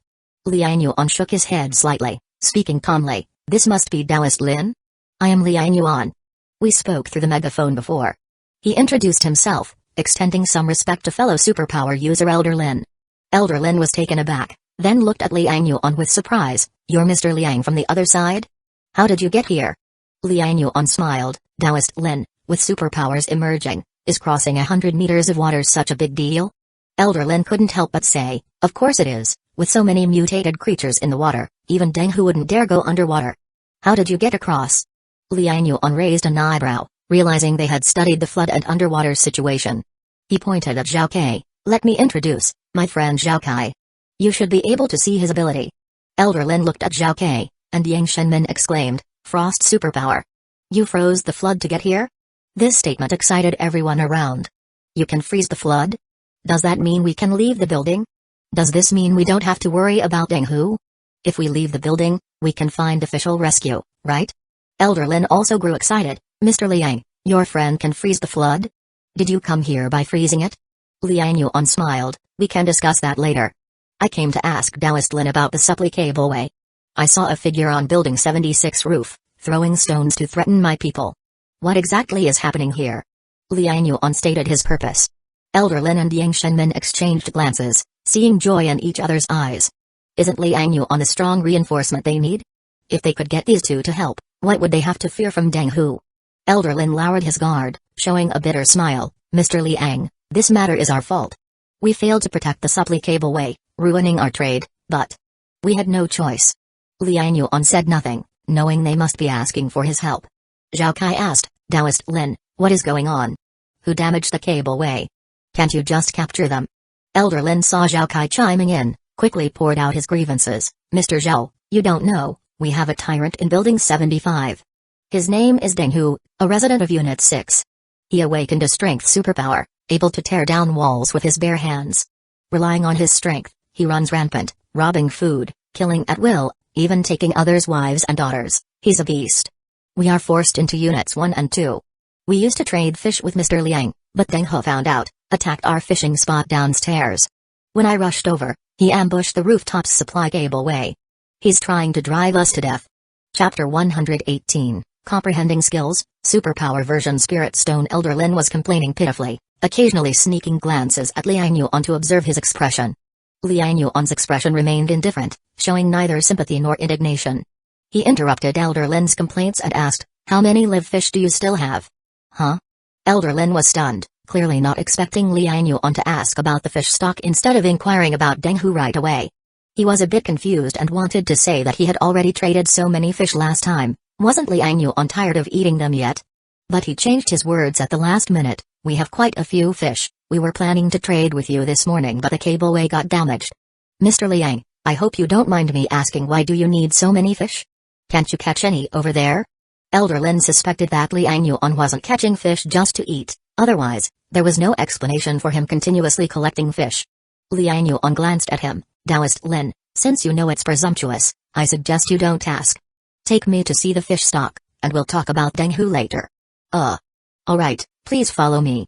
Elder Lin had no choice but to exchange a look with Yang Shinman and lead them downstairs. For Liang Yuan, the most important thing right now wasn't Deng Hu, who was just a minor character. What concerned him more was that frogman outside. If he didn't deal with that frogman, it might be difficult to get back to Building 76. The best strategy now was to hurry and kill the fish to earn points, and then draw attributes. The group quickly went downstairs, with Shihezo and the others hurriedly making way, looking at Liang Yuan's group with reverence. Elder Lin's room was on the top floor of Unit 1, 3201, the same door number as Liang Yuan's house. However, it seemed that this wasn't Elder Lin's house originally, he probably moved up here later. Please, due to Deng Hu's constant harassment of the fishing spot these past few days, our catch has been limited. Over the past few days, we've only managed to accumulate over 500 fish. The door opened, and a strong smell of fish hit them. In the living room, there was an inflatable pool with a large number of mutant fish swimming in it. Liang Yuan glanced around and saw that there were indeed 500 to 600 fish. He was delighted. Killing all these 500 to 600 mutant fish would at least yield 4,000 to 5,000 points. He immediately said, very good, I'll deal with these fish later and give you the food. What worried Elder Lin more was not food, but that big troublemaker Deng Hu. He couldn't help but say, Mr. Liang, I trust you to handle things fairly. After all, we've traded several times before. It's not the transaction this time that's the issue, it's Deng Hu, he's the real problem. Look, the past 2 or 3 days according to our usual catch, we could get 500 to 600 fish in a day. But because Deng Hu has harassed us repeatedly, we could only catch these few fish. As long as Deng Hu is around, we won't be able to catch any fish at all. He was implying that he hoped Liang Yuan could help deal with Deng Hu. Liang Yuan understood his intentions clearly. Deng Hu had destroyed the cableway, blocking his way to earning points, practically inviting death. But he couldn't say it outright, otherwise, how would they negotiate? Liang Yuan looked at Elder Lin and asked, you want me to help you kill Deng Hu? Elder Lin quickly replied, it's not just helping me, it's helping you too. Only by killing Deng Hu can the owners of this building be at ease, and we can focus on catching fish, right? Liang Yuan laughed, Taoist Lin, I think you must understand something. In reality, I have many places to choose for trading. Since I can come to Building 75, I can go to Building 74, or even Building 77. I don't think I'll have trouble selling the food I have, right? Elder Lin's face changed, looking a bit unpleasant. Yang Shenman quickly said, Mr. Liang, people in other buildings may not be as sincere in cooperation as we are. We have a foundation of cooperation. You've seen in our past transactions that we've always completed them with guaranteed quality and quantity. If you go to other buildings, they might not trust you and might even covet the food you have. At that time, it might cause trouble. Elder Lin also quickly nodded, yes, Dr. Yang is right. Mr. Liang, please help us out for the sake of our cooperation. Liang Yuan raised an eyebrow, dismissing the Buddhist reference, focusing instead on what the bespectacled middle-aged man next to him, called Dr. Yang, was saying. Dr. Yang? You're a doctor? Liang Yuan looked at the bespectacled man and asked. Yang Shenman was stunned and quickly nodded, yes, Mr. Liang, I'm Yang Shenman, a doctor. Western or Chinese medicine? Liang Yuan asked further. Chinese medicine. Liang Yuan laughed, now remembering who he was. Previously, Sister Mai had mentioned that there was a Chinese medicine practitioner in their owner group, it seemed to be this person. Currently, doctors were highly sought after. Not just for minor ailments, but even for injuries like Zhao Kai's broken bone last time. Western medicine might be helpless, but with Chinese medicine, bone setting and immobilization could lead to recovery. Moreover, Chinese medicine relied far less on equipment compared to Western medicine. In these times, Western medical instruments were nearly impossible to find, making this a great opportunity for Chinese medicine. So, if Dr. Yang Shenman had genuine skills, he'd be an invaluable talent. Liang Yuan looked deeply at him and thought for a moment, then said, since it's Dr. Yang asking, I'm willing to give face, but for killing Deng Hu, you can't expect me to do it for nothing, right?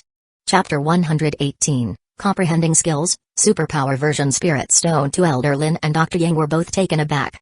Elder Lin thought to himself, as a superpower user, do I have less face than this ordinary person with the surname Yang? Dr. Yang was suspicious, do I have that much face? But the two quickly focused on Liang Yuan's words. Elder Lin couldn't help but ask, Mr. Liang, what are your requirements? Liang Yuan got straight to the point and said bluntly, fish, kill Deng Hu, I need you to provide at least 1,000 fish. 1,000 fish? Elder Lin was a bit stunned.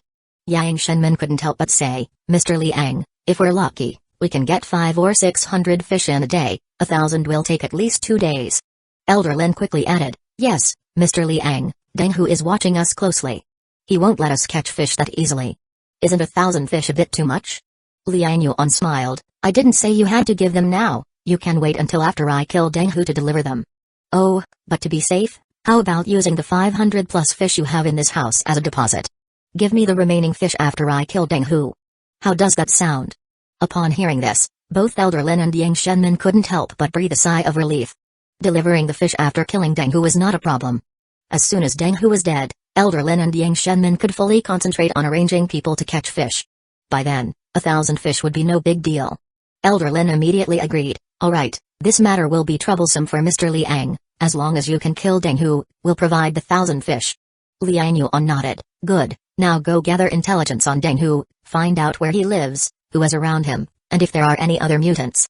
I need to deal with these fish, let me know when you have the information, I need to plan. Upon hearing this, Elder Lin couldn't help but admire him, Mr. Liang is very thorough, I will have someone investigate immediately. Yang Shenmin also nodded secretly, thinking that this Mr. Liang indeed had a methodical approach, not rash like a headstrong fool. Immediately, Elder Lin and Yang Shenmin split up, Yang Shenmin went to have someone investigate Deng Hu. Elder Lin started counting the fish. Counting once more, there were a total of 597 fish. With a thick-faced smile, Elder Lin said, Mr. Liang, 597 fish, rounding it up, how about 600, would that be okay? Liang Yuan glanced at him, is this how you round up? How about when killing Deng Hu, you go first and when he's on his last breath, I'll finish him off. Zhao Kai couldn't help but roll his eyes, Taoist Lin, I've heard of dropping small numbers, but not rounding up like you do. Elder Lin laughed, just kidding, about the 3 fish, I'll have someone add them later. How should we handle these? Should I have people kill the fish for you? Liang Yuan waved his hand, no need, I'll handle killing the fish, just have someone clean up afterwards. Elder Lin didn't understand, thinking, nearly 600 fish, how long would it take you alone?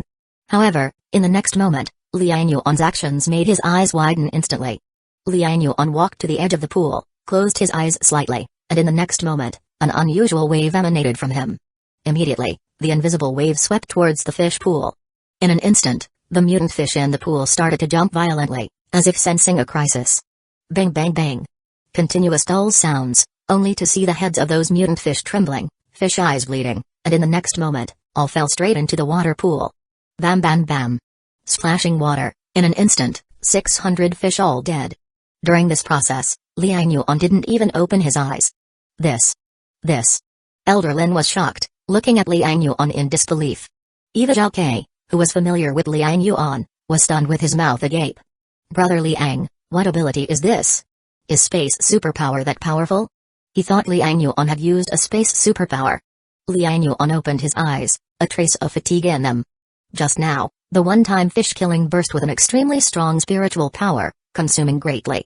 Ding, you have used spiritual power to kill 597 mutant creatures in one go, and have comprehended a spirit class skill. Liang Yuan was stunned for a moment, then quickly checked his attribute panel.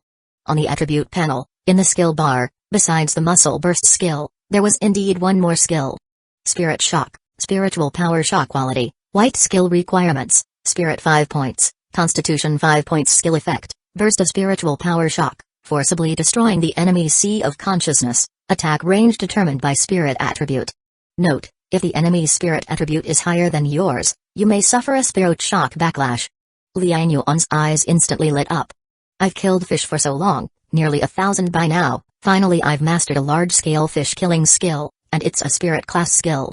Liang Yuan was happy, this skill was not obtained through drawing lots but was comprehended by himself through continuous fish killing. He thought that all those spiritual attribute points he had drawn before were actually guiding him. With this skill, perhaps I can try dealing with that frogman. I wonder how high the frogman's spirit attribute is. I must increase my spirit attribute quickly, best to exceed 10 points. Liang Yuan looked at his points. Current points, 5,162. Liang Yuan's eyes sparkled, this means he could draw at least 5 attribute points. Mr. Liang, what? What is your superpower? It's amazing. While Liang Yuan was thinking, Elder Lin also came back to his senses and couldn't help but exclaim in admiration. Chapter 118, Comprehending Skills, Superpower Version Spirit Stone 3. Liang Yuan merely smiled and said, Elder Lin, the matter that follows is up to you. Handle these fish well for me, I'll take them with me later. We need to rebuild the cableway. Otherwise, there will be too many fish to move, right? Elder Lin couldn't help but say. Zhao Kai smiled. Brother Liang has space superpower, he can take any amount of stuff with him. But he didn't say much. The space superpower was something Brother Liang told them out of trust. Of course, he would not disclose such confidential information to outsiders. Liang Yuan just smiled. The cableway will definitely be rebuilt, but before that, we need to deal with Deng Hu first. Yes, solving Deng Hu will eliminate all the trouble, and everyone will have better days. Elder Lin quickly nodded. At this moment he really didn't dare to put on airs with Liang Yuan anymore. He previously thought that Liang Yuan was just like Deng Hu, probably a strength-type superpower user. Now it seems, that's completely not the case. Liang Yuan's superpower is so bizarre, he can close his eyes and instantly kill hundreds of mutant fish. If this was used on humans, what would happen? For a moment, he was filled with awe toward Liang Yuan and also a bit excited. With such a helper around, what does Deng Hu even count for? As he was thinking, he saw Zhao Kai walking over and said, Brother Liang, I'll freeze the fish first, to prevent them from spoiling over time. Liang Yuan nodded, that works. Zhao Kai reached his hand into the pool, activated his frost superpower, and immediately the entire pool visibly formed a layer of ice. Seeing this scene, Elder Lin's eyes widened instantly. Holy shit. It was only now that he realized, Zhao Kai's ability wasn't just for making ice umbrellas to show off. This was a godly skill that could make ice blocks and freeze food. It must be understood that after catching fish, they often didn't dare to catch too many for fear that the fish would die and spoil. Even if they did catch a lot, there was no way to handle and preserve them. But if they had a superpower user like Zhao Kai, they could freeze the excess fish and have enough to eat for a long time. His heart suddenly became eager, quickly asking, Brother Zhao, can you sell these ice blocks? Zhao Kai was taken aback, somewhat perplexed. It was the first time someone asked him to buy ice blocks. You want ice blocks? Yes, as you've seen, the weather is hot, and we can't keep meat fresh. If we have ice blocks, we could store it for a long time. Zhao Kai frowned. How do you want to buy? Elder Lin immediately didn't know what to say, as he hadn't thought about the purchase method. But Liang Yuan, seeing this, suddenly smiled and said, Elder Lin, I have an idea, would you like to hear it? Elder Lin quickly said, please, go ahead. My brother's frost superpower can indeed make a large amount of ice blocks. But just a few ice blocks won't store much. My brother can help you build an ice cellar, then you'll have a natural refrigerator. Every half-month, my brother can come over to maintain the ice cellar and create ice blocks, ensuring efficient cold storage. As for the cost, it would be separated into the ice cellar building fee and maintenance fee. Hearing this, Elder Lin instantly became very interested. Building an ice cellar would mean they could store a lot of stuff. Even if they couldn't catch fish in the future, they wouldn't go hungry. He hurriedly said, I think that's okay, but how do we build this ice cellar? Liang Yuan immediately laughed. There are so many rooms in this building, you can spare a room to make into an ice cellar, right? By the way, the ice cellar must be insulated, or it will melt easily. You can collect quilts, Simmons mattresses, foam mats, and seal the room. This ensures the cooling effect of the ice cellar and prevents it from melting too quickly. Elder Lin kept nodding, finding Liang Yuan's words very professional. Elder Lin asked, then Mr. Zhao, are you still collecting fish? Upon hearing this, Zhao Kai instinctively looked at Liang Yuan.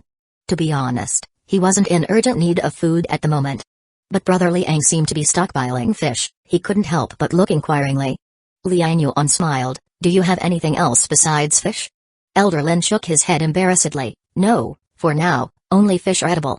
Then let's trade fish, build the ice cellar for 5,000 fish, and a maintenance fee of 1,000 fish each time after that. Any problem? Liang Yuan proposed a fair number. 5,000, if Deng Hu's group was dealt with, Elder Lin's people could catch that in about 5 to 6 days. This price was truly fair, not excessive. Elder Lin didn't hesitate, nodding immediately, I agree, I manage this, just please Brother Zhao, take care of it. Zhao Kai grinned, leave it to me, start looking for a spot.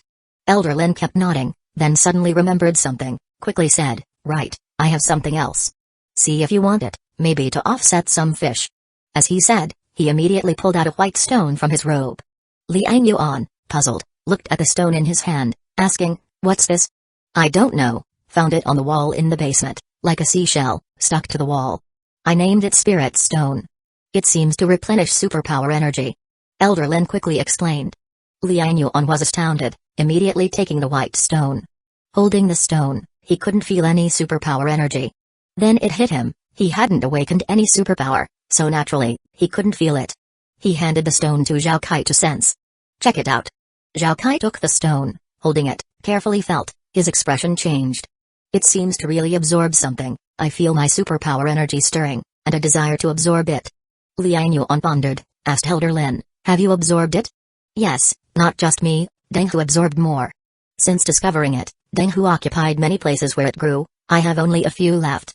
Liang Yuan's eyes flickered, clearly this was related to superpowers. Anything related to superpowers was extremely valuable.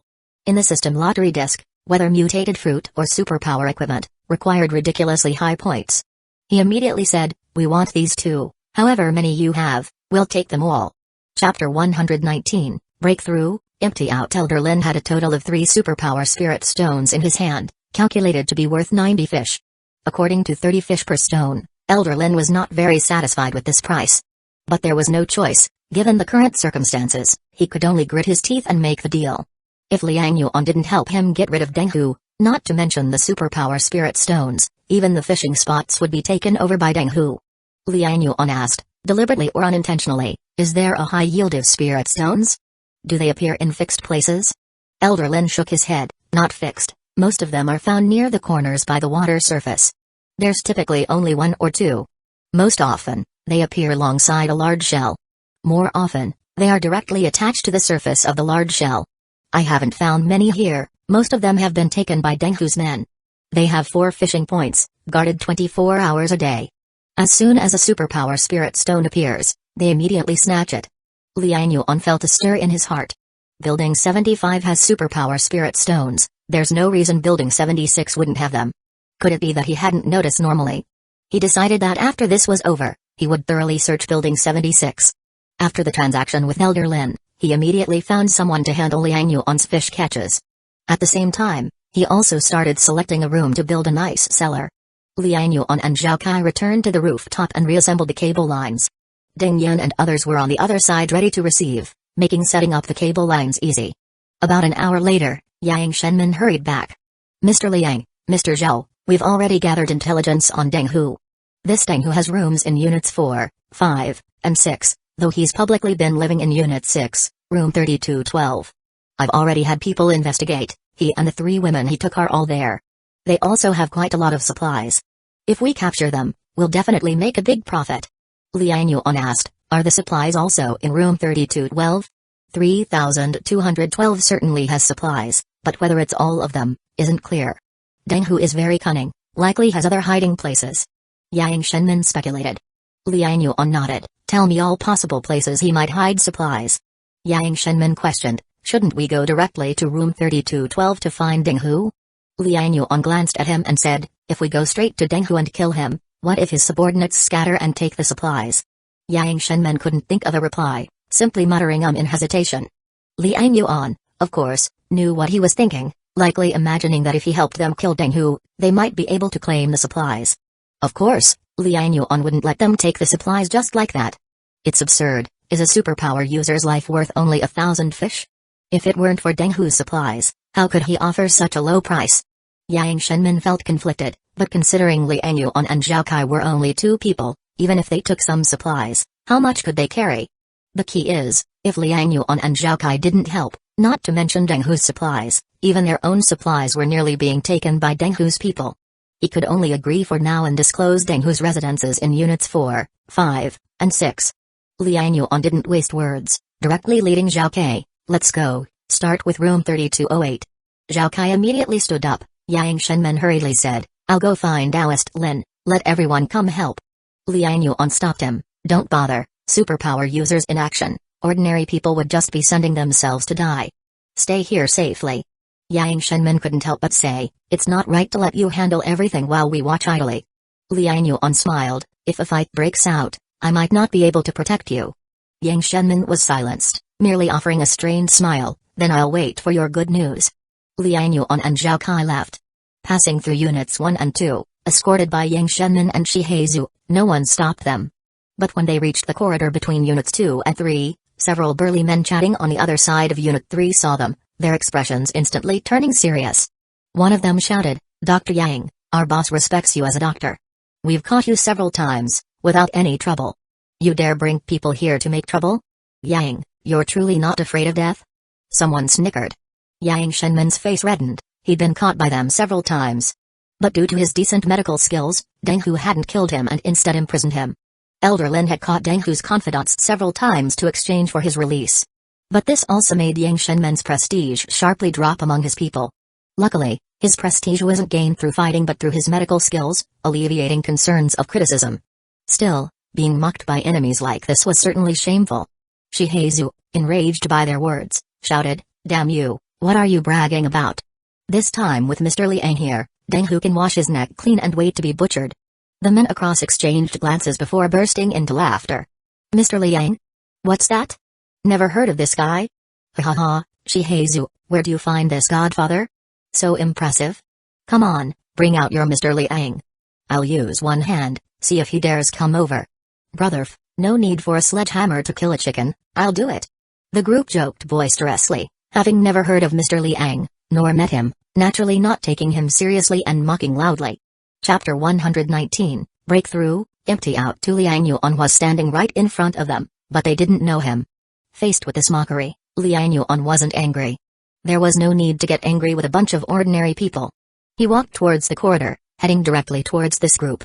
The leader over there immediately stopped laughing and started cursing. "Fuck, stop. Who the hell told you to come over?" Liang Yuan ignored him. At some point, he had already picked up a steel rod. The steel rod polished by Ding Yan earlier had been discarded in the water when he was fighting the frogman. This time, it was a new, unpolished blunt weapon. Seeing Liang Yuan's stance, the man's face darkened, and he cursed, "Yang Shenmin, Shihezu, you ungrateful bastards, you really want a fight, huh? Kid, you want to die, I'll make it happen. Get him." At his command, his underlings all sneered and took out steel pipes, machetes, axes, and other weapons from behind them. Just as Liang Yuan was about to act, Zhao Kai rushed over excitedly, "Brother Liang, let me handle this." Liang Yuan looked at Zhao Kai and saw a hint of battle intent in his eyes. "I haven't tried using my superpower in a fight yet." Liang Yuan looked at him, nodded, and seriously corrected, "All right, but remember, this isn't a fight. If you're going to act, aim to kill." Zhao Kai was taken aback. At some point, the reviled Zhao Kai had gradually warmed up with everyone's care. The Zhao Kai who would fight to the death at the slightest provocation was no longer that extreme. He could still remember the time they killed Mao Zedong. He and Liang Yuan chased him relentlessly around the living room, even ripping Mao Zedong's buttocks to prevent his escape. And when they killed Liu Erlong, he risked his life, jumping directly off the stairs to pin Liu Erlong down, desperately trying to stab him. But time seemed to be a good medicine for sorrow. He didn't know when he started to be less extreme. Maybe only in the quiet of the night would he fall into sadness, reminiscing about Xiamen, unable to stop the grief. Liang Yuan was happy to see Zhao Kai step out of the shadows and live again. But he didn't want Zhao Kai to lose his ruthlessness towards enemies. He knew all too well the cruelty, deceit, and treachery of people in this apocalypse. His consistent principle was to uproot all threats.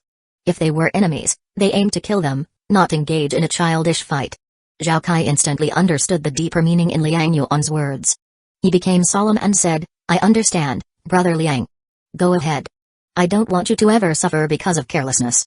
Zhao Kai said no more and turned to face the group. "Fuck, another idiot. Let's beat him to death. Charge." The group roared and charged. Zhao Kai took a deep breath, then stepped forward and stomped the ground. Whoosh! A wave of water surged up, and before it could fall, Zhao Kai thrust out his fists. Whoosh! A burst of icy mist erupted from his palms. Crack, crack, crack. The water wave instantly transformed into countless ice blades. Propelled by his icy mist, the ice blades shot out like countless ice cones. The attackers had no time to react and were instantly hit by the ice blades. Thump, thump, thump. A series of muffled sounds followed by screams erupted. Some had their faces pierced by ice cones. Some had their chests pierced. Others had their legs shredded by the ice cones. These ice cones, formed by the freezing of water, were like terrifying blades. Driven by Zhao Kai's icy mist, they shot out with unstoppable momentum. With every step he took, water splashed and transformed into new ice cones shooting out. In a few breaths, none of Denghu's underlings across could stand anymore. Almost all of them lay on the ground. Only a few were still screaming, the rest were mostly dead. Zhao Kai's expression was cold as he looked at the remaining screamers. Without a word, he waved his hand, sending several more ice cones flying. Thump, thump. The ice cones accurately pierced two necks, and the screams stopped abruptly. Liang Yuan smiled, walked over, and patted Zhao Kai on the shoulder. Well done. Show no mercy to enemies, or you'll be the one to suffer. Zhao Kai nodded silently, thank you, Brother Liang. He knew Brother Liang was looking out for him, teaching him survival. In this apocalypse, those with a saintly heart would not last long. Yang Shenmen, Shihezu, and the others were all stunned, unable to believe their eyes. In just a few breaths, Denghu's underlings lay in gruesome death. Zhao Kai's frost superpower was like a killing machine unleashed. Holy shit! Shihezu couldn't help but exclaim. Yang Shenmen also swallowed hard. Others started discussing in shock. Superpower users, they're superpower users. Frost superpower. This person can freeze water flows. Damn, this is like a movie. Is this Mr. Liang? No wonder he can converse with Taoist Lin. No, the one beside him is Mr. Liang, this is Mr. Zhao, Zhao Kai. Shit, if Mr. Zhao is this powerful, Mr. Liang must be even more so. It's no wonder only a cultivator like Taoist Lin can talk to Mr. Liang. Chapter 119, Breakthrough, empty out 3 haha, then this time Denghu is surely dead, isn't he? Damn, Denghu is surely dead. I must avenge my wife this time. Daughter, just wait, Dad is going to avenge you now. Zhao Kai listened to the discussions of the people behind him, feeling a complex mix of emotions.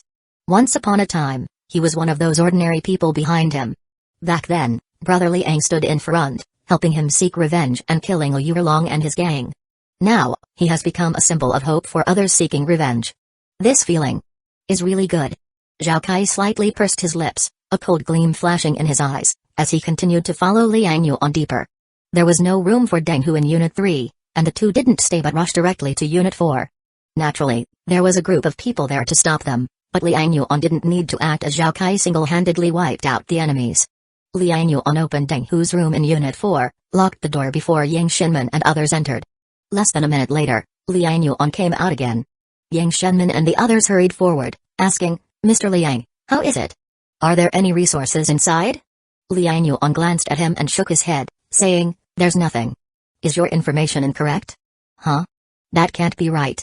Yang Shenmen, puzzled and disbelieving. Liang Yuan directly said, then go search yourself. We are heading to Unit 5. With that, he left the room with Zhao Kai and headed straight to Unit 5. Yang Shenmen hurriedly pushed the door open and froze immediately. This room really had nothing. It's not an exaggeration, literally nothing. The entire room was stripped of even chairs and tables. Home appliances and furniture, all were gone, apart from the tiles in the living room, even the wooden floors in the bedroom were missing. For a moment, he was at a loss. This information was off the mark, ridiculously so. Damn it, I should scold Yang Ziliu later, what kind of crappy information did he collect? Yang Shenmen couldn't help but mutter. Shihezu, snapping out of his daze said, is this a newly remodeled house? It's so empty. Was Denghu training his strength superpower here, taking everything away? Yang Shenmen shook his head, saying, quick, catch up with them. Since there are no resources here, it means other places must have them. Watch closely, don't let Mr. Liang take everything.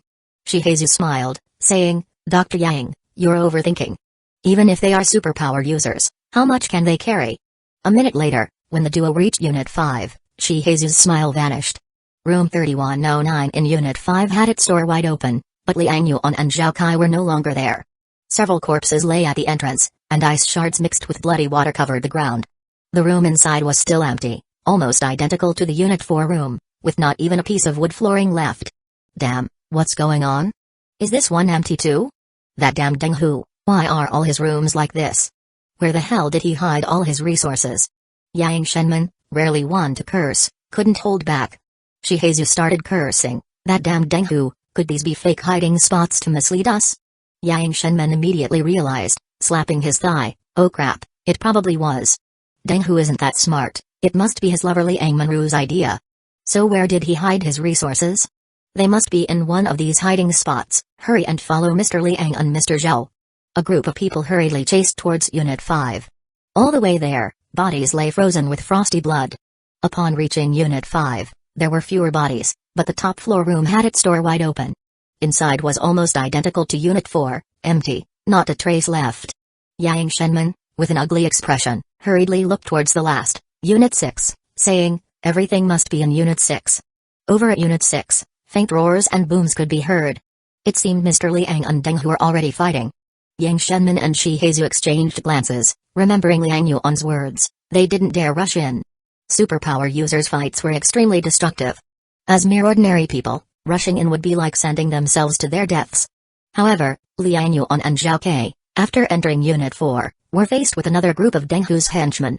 Without Liang Yuan needing to act, Zhao Kai charged forward to handle them. Liang Yuan straightforwardly entered the room that Yang Shenman provided. As soon as the door opened, the room was filled with various resources. Liang Yuan smiled inwardly, opened his inventory, and swept everything clean. Rice, flour, oil, salt, soy sauce, vinegar, grains, he took them all.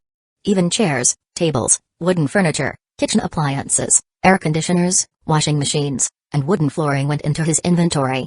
If Liang Yuan were alone, he wouldn't lack these things. With his lottery system, he didn't need to go out and find resources. A simple 100 points could yield tons of food. But he wasn't alone, and in the future, he would need many people to build a home and help him earn points. Of course, saving where possible. Currently his points were reserved to exchange for attribute points. Every 100 points mattered. Another important reason, if these resources were left to Elder Lin and his people. Once they're full, who'd still catch fish? Even if they caught fish, who'd trade it for food? So it's best to keep them just hungry enough. When Liang Yuan emerged, the battle outside was already over. Zhao Kai had indeed heeded Liang Yuan's teachings and showed no mercy to his enemies. Except those who fled, all who fought were on the ground without breathing. Liang Yuan said, "Let's go, to Unit 5. Upon reaching Unit 5, Deng Hu's men had received the news and amassed a large group. The corridor and hallway were packed. A tall, heavy-set black fat man stood ahead, seemingly a bigger version of Shihezu. This black man had tattoos and seemed like a thug from pre-flood days. Considering his size and tattoo, he was likely a mid-level leader back then. Now, he was Deng Hu's henchman. The black fat man's eyes focused heavily on Zhao Kai. He'd heard from the escaped ones that this guy was a superpower user who could wield frost. He then said, "Brother, what's Elder Lin offering you?" "Our brother who will offer you double, no, triple. Everyone's trying to survive, why sell yourself to Elder Lin? Follow brother who, have food, drink, and women to play with. Whichever woman you fancy in this building, she's yours." Upon hearing this, Zhao Kai's killing intent surged. "Beasts, those women, deserve to be your playthings?" Zhao Kai roared, memories of Xiaoman's despair before dying flooding his mind. It was because of these beasts that his beloved, his Xiaoman, faced such despair. In this apocalypse, Xiaoman didn't die in the flood or to mutated creatures. She died at the hands of human neighbors. With uncontrollable killing intent, Zhao Kai said, "You all deserve to die." Boom! He unleashed a chilling aura, water on the ground instantly freezing. The cold aura swept, transforming into countless ice blades, shooting out. Chapter 120. Your power is still not great enough. Boom! Sharp ice blades, densely packed, shot forward like an overwhelming rain of ice cones. The stout man was prepared, although he hadn't expected such a relentless opponent who would resort to violence at the slightest disagreement. But with his experience, he quickly grabbed a lackey nearby and used him as a shield at the first moment. He then hurriedly retreated into the crowd, swiftly hiding at the back. The ice cones filled the sky, and in an instant, killed the front row of lackeys. Suddenly, screams of agony and terror echoed continuously. The lackeys in the back, seeing this scene, were scared stiff, turning around and fleeing immediately. A superpower user, it's a superpower user. That guy is a superpower user, just like Brother Who. Run. Run for your lives. No one was a fool, in the face of ordinary people, they were ruthless killers. But in front of a superpower user, they were like fish on a chopping block, waiting to be slaughtered. So escaping for their lives was their only option. No one would foolishly risk their lives for Deng Hu. These people weren't soldiers, they had no loyalty, and even less discipline or faith. They followed Deng Hu for plundering and burning, indulging in evil acts and satisfying their wicked desires. But when truly faced with death, they ran faster and feared death more than anyone. Just like the group of tenants that Liang Yuan had led, they were nothing but opportunists. A ragtag mob, they would support you when there were benefits to gain. But in the face of a life-and-death crisis, they would be the first to abandon you. Thus, Zhao Kai's moment of glory had arrived. He single-handedly overpowered a dozen or 20 people on the opposite side. Everyone was chased down by him alone, each one being killed by his ice cones. Zhao Kai's face was full of killing intent. These were beasts, and he showed no mercy in killing them. These people were no different from those with Liu Erlong. They deserved to die 1,000 times, and it wouldn't be too much to kill them all. For the sake of those innocent people like Xiamen, he had to kill them all, completely wipe them out. With this belief in mind, Zhao Kai pursued and slaughtered relentlessly, covering the ground with blood and bodies everywhere. He killed until he reached Unit 6, when suddenly, a sharp shout resounded. "Stop!" Followed by a booming sound. A steel gate clanged loudly as it was thrown from the midst of the crowd towards him. Caught off guard, Zhao Kai's ice cones clattered and shattered upon the iron gate. Immediate explosions of sound erupted as the ice cones collided with the iron gate, shattering into icy fragments. However, the iron gate, seemingly with the weight of 1,000 pounds, came crashing down towards Zhao Kai. After expending his ice cones, Zhao Kai quickly stamped his feet on the water surface, his body retreating constantly. Water spiraled up, and his palms shot out a large amount of ice mist. In an instant, the water waves were frozen into an ice wall. Boom!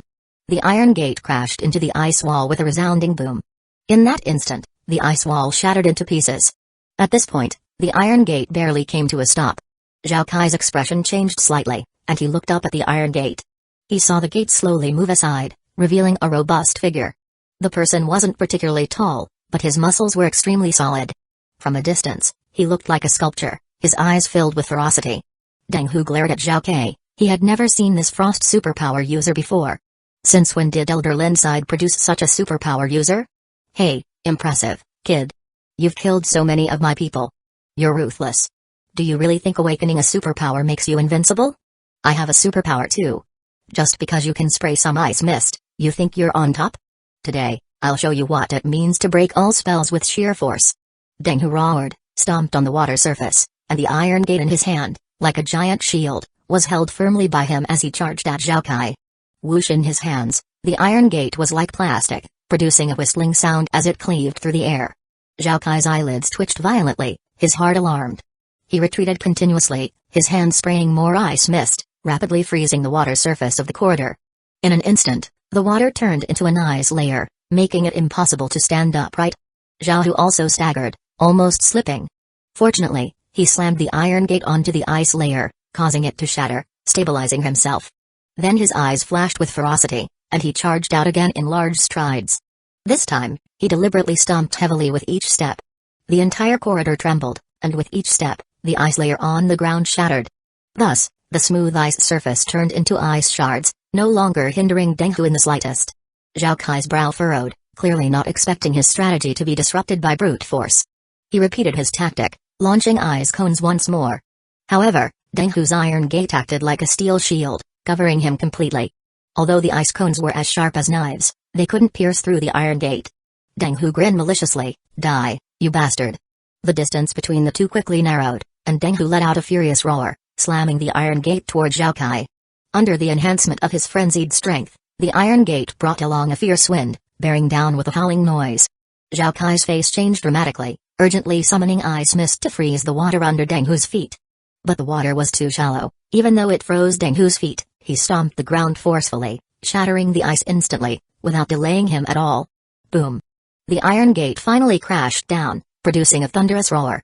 In the nick of time, Zhao Kai barely managed to form an ice wall in front of him, pushing it forward with all his strength. However, a strength-type superpower user against a frost superpower user, the outcome was obvious. Chapter 120. Your power is still not great enough. Zhao Kai was instantly hit hard by the iron gate. The ice wall shattered with a loud crash, and he flew backward immediately. He was about to fall off the walkway, down to the outside of the building. Suddenly, an invisible force pulled Zhao Kai back. Zhao Kai hurriedly looked up, only to see Liang Yuan, who had just finished searching the supplies, walking over.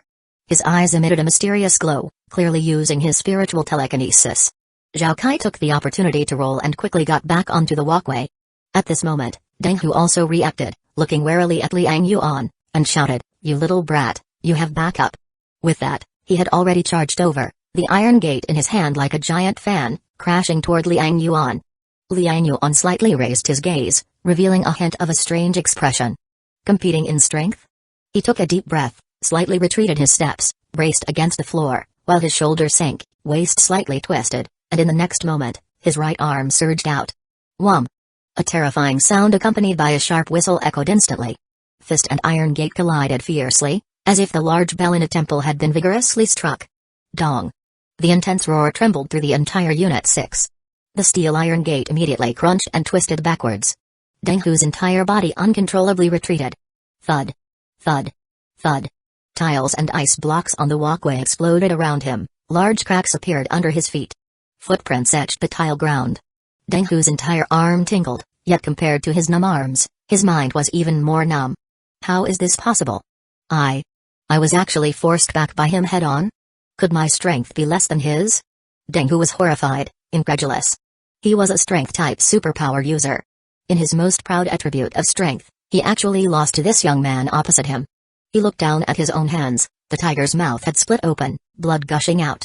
Fingers trembling, forearms weak, clear signs of nearing exhaustion. Denghu couldn't believe these were his hands, he couldn't remember the last time he was this exhausted. Since awakening his strength superpower, he could hold 3 women and do that thing standing up for an hour without tiring. But now, some unknown small fry had more strength than him. You're also a strength-type superpower user? Denghu looked up, staring at Liang Yuan, who was casually swinging his arm, in astonishment. Liang Yuan sighed, strength-type superpower user, strength is truly great. He could roughly estimate Denghu's strength attribute, likely around 5, about 5 times that of an ordinary person. Since Liang Yuan's own strength attribute value was 5.9, a point higher, he could suppress the opponent. However, it was just suppression, not an absolute overwhelming advantage. In the recent exchange, he also felt the numbness in his arm. He sighed, knowing he couldn't underestimate those who awakened superpowers through pure self-mutation. He worked tirelessly, killed many fish to accumulate enough points for a draw, barely boosting his strength attribute to 5.9. These people just ate some fish, and reached 5. He realized he hadn't worked hard enough, more fish needed catching, more killing needed.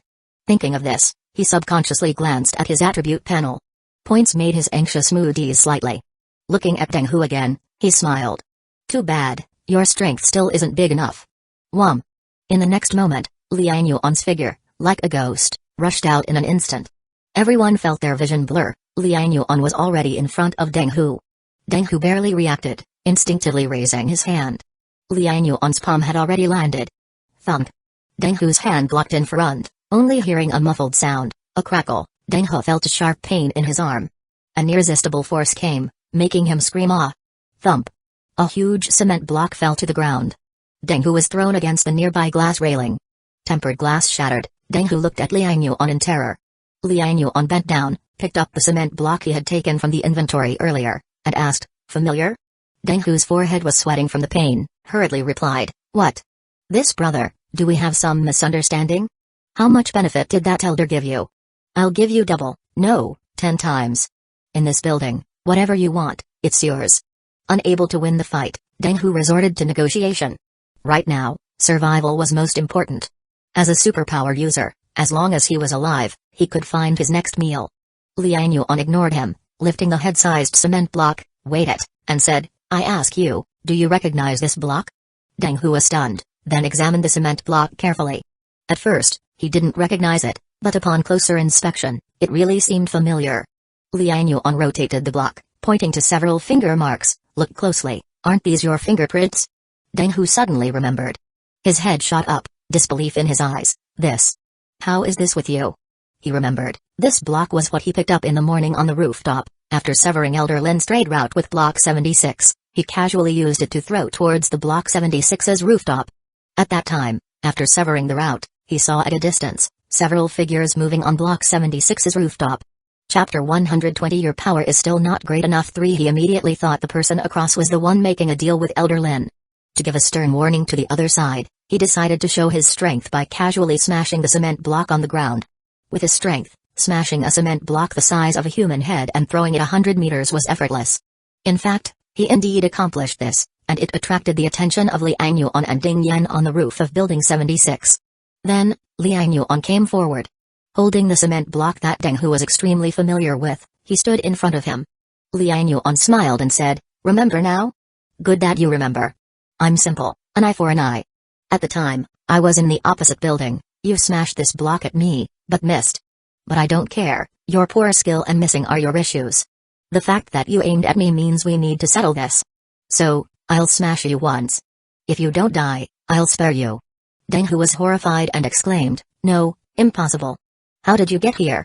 There are so many mutant fish in the water, you shouldn't be able to get here." Liang Yuan chuckled, "Are you ready? I'm about to strike." He raised the cement block and, without answering Denghu's question, fiercely swung it towards Denghu's head. Denghu's heart pounded crazily. With a strong kick to the wall, using the momentum, he rolled on the ground to evade rapidly. However, Liang Yuan seemed to have anticipated this, only pretending to raise his arm but not letting it down. Seeing his swift maneuver, Liang Yuan couldn't help but laugh. "I knew you wouldn't be honest." Whoosh! His figure suddenly flashed, with agility at 4.8, far surpassing Denghu's by several folds. Just when Denghu thought he was safe, Liang Yuan had already reached behind him. Bang! That cement block, infused with Liang Yuan's frenzying strength, landed with a bang. Crack! Before Denghu could react, his head was instantly deformed. Brain matter splattered, skull shattered, blood splattered everywhere. He stared wide-eyed at Liang Yuan, seeming to want to say something, but couldn't make a sound. Liang Yuan shook his head, having only strength is far from enough. Strength and speed, if not balanced, will create vulnerabilities. He discovered this issue back when his strength value reached 2.9 in a battle with Wang Yanmai. At that time, although his strength was greater than Wang Yanmai's, he couldn't catch up with her speed and became a mere target. So, Denghu's seemingly mighty superpower was full of flaws in front of the well-rounded Liang Yuan. Not to mention that Liang Yuan could suppress his strength attribute directly, Denghu couldn't dodge Liang Yuan's attacks just based on agility alone. Additionally, with Liang Yuan's spirit attribute, using spirit shock skill, Denghu would probably die in an instant. Don't think Denghu managed to beat Zhao Kai back. That was due to Zhao Kai's frost superpower not being strong enough. His other attributes weren't sufficient to deal with Denghu, hence the result. If it were in the water, Zhao Kai could definitely kill Denghu with his frost superpower. So, superpower users aren't invincible. Many times, their battles depend on geography and timing. Unless one develops comprehensively like Liang Yuan, without weaknesses, they might adapt to various environments and fight against various superpower users. Liang Yuan made a mental note and looked at Denghu's dumbfounded group across him. As he glanced over, those people screamed in terror. Someone turned to run first, prompting the others to flee. Liang Yuan couldn't care about them. Elder Lin would deal with it. He wouldn't bother. Zhao Kai walked over and said, "Brother Liang, aren't you a space superpower user? How come you have such great strength?" Liang Yuan replied, "Who told you I have great strength? Is it impossible that I smash the block using the space it's in? Huh? You can do that?" Zhao Kai was astounded, having never imagined superpowers could be used that way. Liang Yuan said, "Study your abilities well. The ice cone strategy, ice wall defense technique, ice blockage technique are all good, but not flexible in combination. If I were you, I'd find ways to get him wet and then use the frost superpower. Strength-type superpower users have too many weaknesses. Compared to you, their attacks are too singular." Zhao Kai pondered, feeling he benefited greatly from today's battle. Liang Yuan said, "Guard here. I'm going to Denghu's room to gather resources." With that, he quickly walked into Denghu's room in Unit 6. Denghu had 2 rooms in Unit 6, 3211 and 3212. Liang Yuan opened 3211 first and saw a large pile of resources, including many daily necessities. Without hesitation, he began emptying the room. After sweeping clean, Liang Yuan entered room 3212. Opening the door, he was stunned. There were 3 women, dressed scantily, kneeling obediently by the living room sofa. As Liang Yuan opened the door, the slightly older woman, around 30 years old, immediately said, "Hello, Master." The other 2 younger women quickly followed, "Hello, Master." Liang Yuan squinted slightly, glanced around the room, which was well organized and clean. He ignored the 3 women and checked the kitchen, seeing only some staple supplies like rice and flour, not much, just enough for 3 people for half a month. This seemed to be where Denghu rested, not where he hid supplies. Liang Yuan looked at the 3 women and asked, "Who are you?" The middle-aged woman hurriedly replied, "Master, I am Liang Minru. These 2 are Zhu Linlin and Yu Zioyan. We are all residents of the community, forced here by Denghu." She said, tearing up, "We had no choice. To survive, we had to let him bully us. He warned us to call him Master here. Now that you killed him, you are the Master here. We don't know your name, so we call you Master." 3 distinctive beauties, dressed sexy and revealing, knelt calling him Master. Most men seeing this scene wouldn't have the heart to kill. Liang Minru's method of self-saving was very effective for most men. She had already seen through the peephole that Deng Hu was dead. She immediately implemented this plan. Zhu Linlin and Yu Zioyan, for survival, naturally followed her lead. For a long time, these two women had always looked up to Liang Minru, otherwise, they couldn't have survived till now. Liang Minru was docile and virtuous in front of Deng Hu, but to other women, she was known for her malevolent and ruthless demeanor. Almost all of Deng Hu's women were trained by Liang Minru. If they disobeyed her, Liang Minru had ways to kill them. She was extremely clever, different from Zhenyu Onyuan, who only knew how to manipulate innocent young men. She had ability and ambition, so she could assist Deng Hu. Though she wouldn't control Deng Hu, she could subtly influence each of his decisions. Now, she aimed to capture a man stronger than Deng Hu. The man standing in front of her. Liang Minru looked pitifully at Liang Yuan, her heart brimming with excitement. Chapter 121 Liang Minru's Scheme, 5 consecutive draws. If there were 3 beautiful women kneeling before you, calling you master, there is probably no man in the world who could refuse such an encounter. However, Liang Yuan felt nothing. It's not that he has the heart of a saint and dislikes beautiful women. But under the apocalyptic flood, no one can be underestimated. These 3 women look weak and pitiful, but who knows if there are any mutant ability users lurking hidden among them. There are countless instances in history where boats capsize in ditches. Even someone as strong as Wang Zi, who awakened a strange spirit hallucination ability, was toyed with by an ordinary woman like Zhenyu Onyuan. So Liang Yuan wouldn't underestimate anyone. Especially women who can live alongside mutant ability users. None of them are just vases if they survived. Liang Yuan examined the 3 women in front of him, his gaze unwavering, and asked, "Does Deng Hu have any other residences? Where does he keep the food he stole?" Liang Minru couldn't help but look up at the cold man, inwardly astonished. According to her calculations, with their current situation, any man would be unable to restrain himself and would take them for himself. But the man in front of her not only didn't, he was instead extremely calm in questioning about Deng Hu's assets. Her heart tightened slightly, realizing that this man in front of her was not easy to fool, unlike Deng Hu, who was easier to control. At this moment, her eyes flashed, and she lowered her head to cry, "I know, Deng Hu has a room in 3211, and that's where he stores his supplies. This place here is just his usual living quarters, there's nothing to eat."